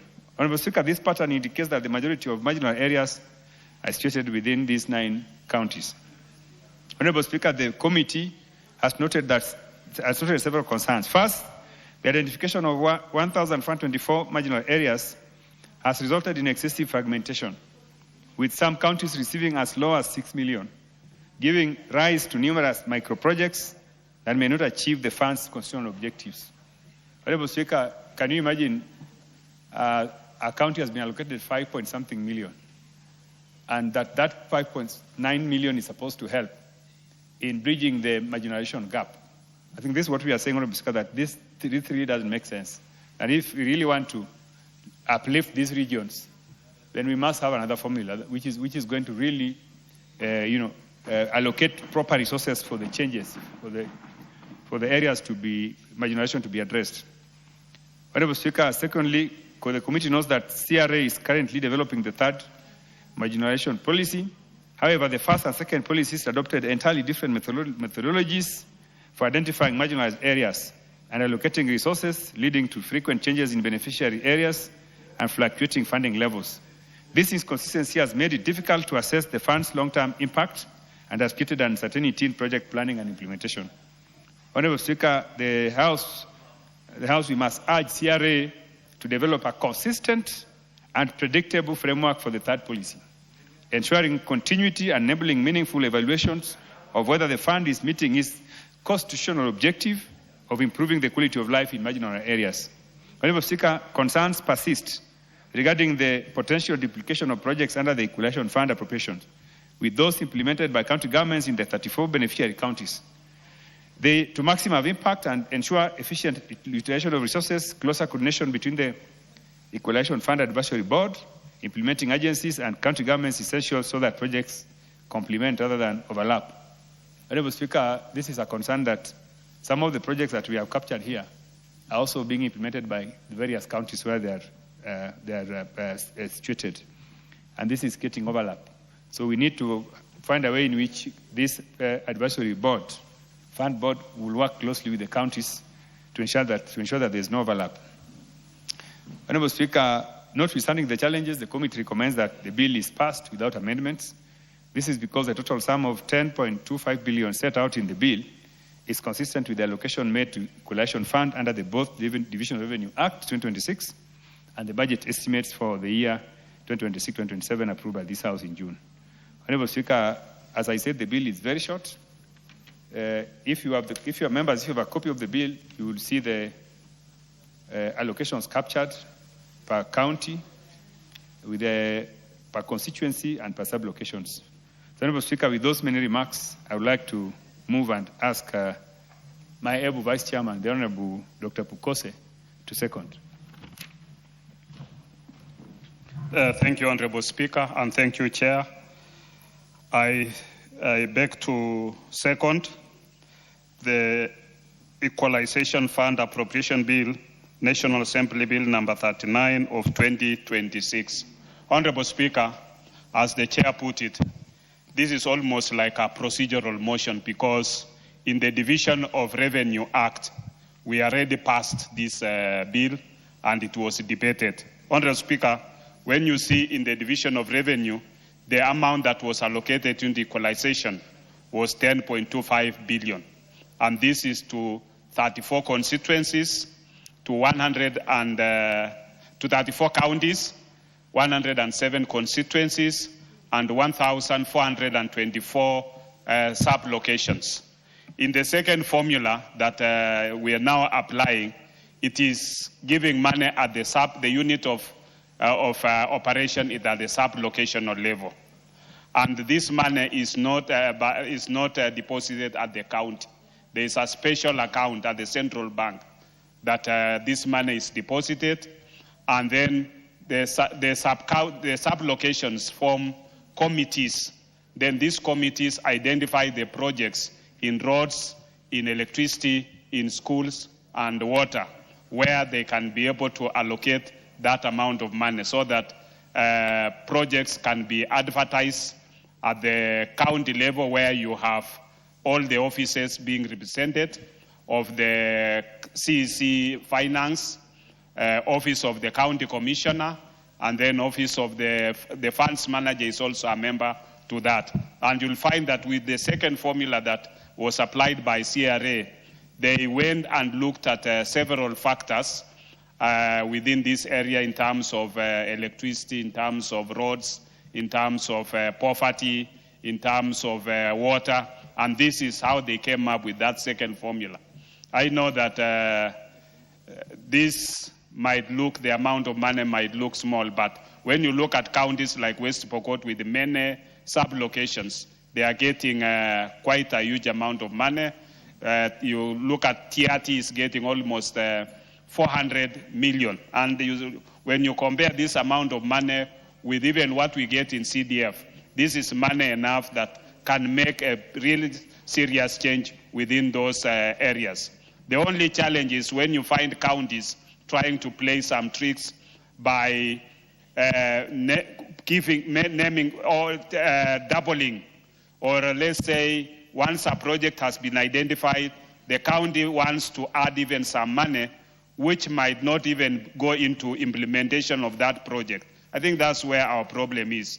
And the Honorable Speaker, our committee has, we've been able to get some of those complaints, especially from people who are implementing equalization fund, and we are in the plan to have a retreat with the CEO equalization fund together with the board and the national treasurer, so that we can be able to raise these issues that are affecting members, so that this can be addressed and make sure that the equalization fund is operationalized and does what it was meant to.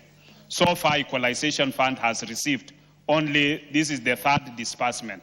The first was 2021, then the another disbursement 2023, and then now this 2026. So with those few remarks, Honorable Speaker, I beg to second.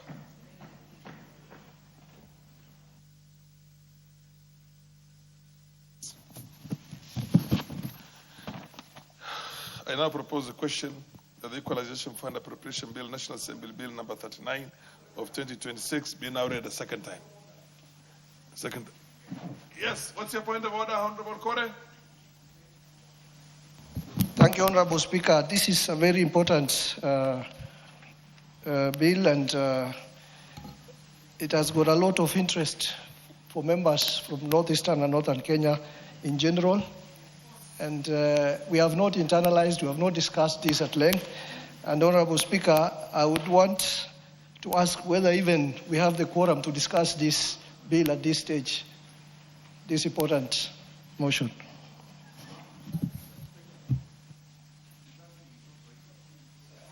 So you raised the quorum question. Okay.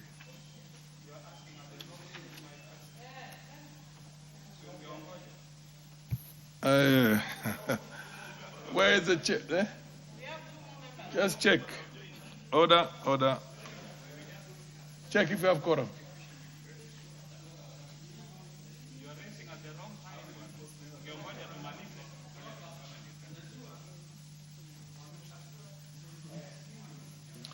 We don't have quorum, eh? Ring the quorum bell.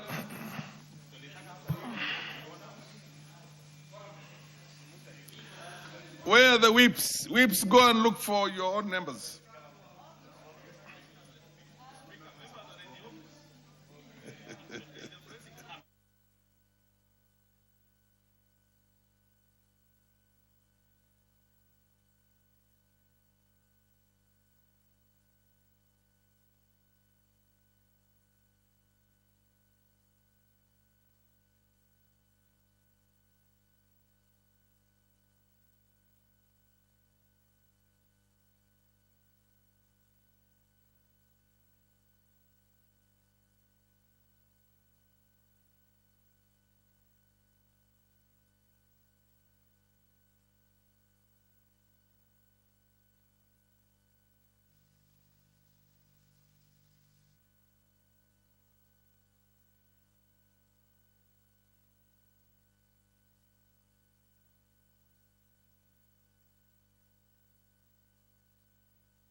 This is pursuant to provisions of Standing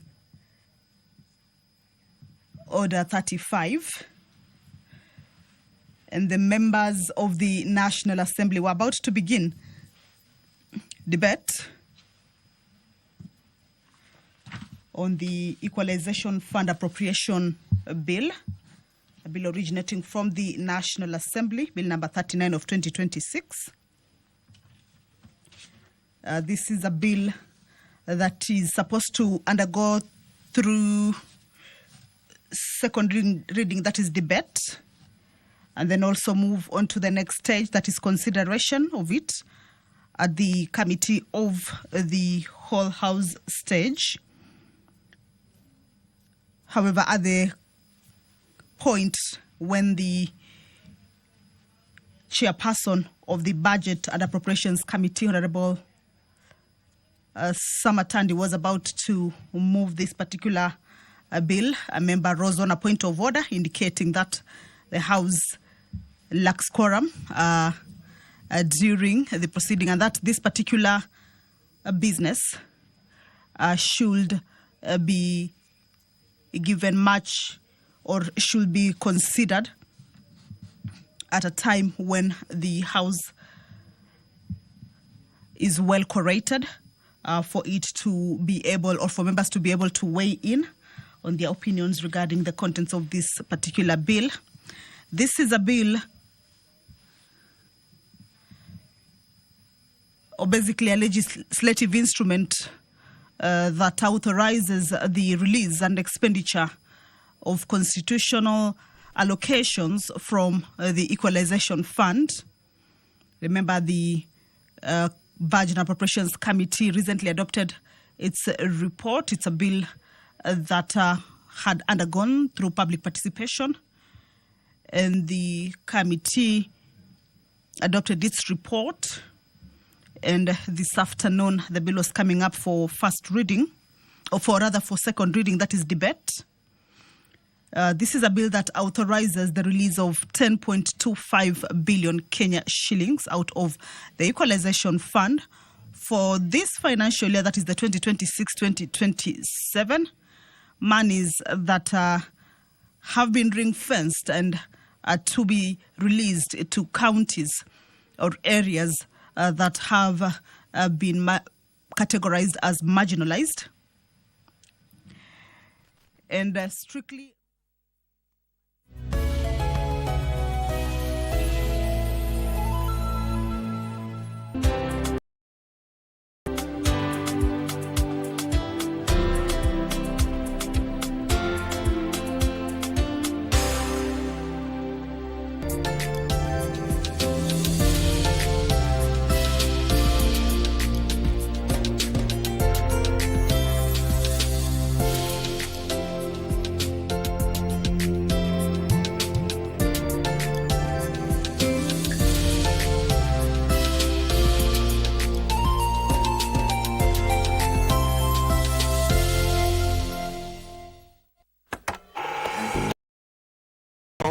is a fragment of a story. We only see the outer shell of facts and happenings through a time period of change in policies, regimes, traditions, and climates. We explore the moment that shaped our present and build our identity. Legacies, stories behind iconic figures, landmarks, folktales, and myths, linking the past to the present. Experience a journey through time in the history of our country. Know your history every Friday.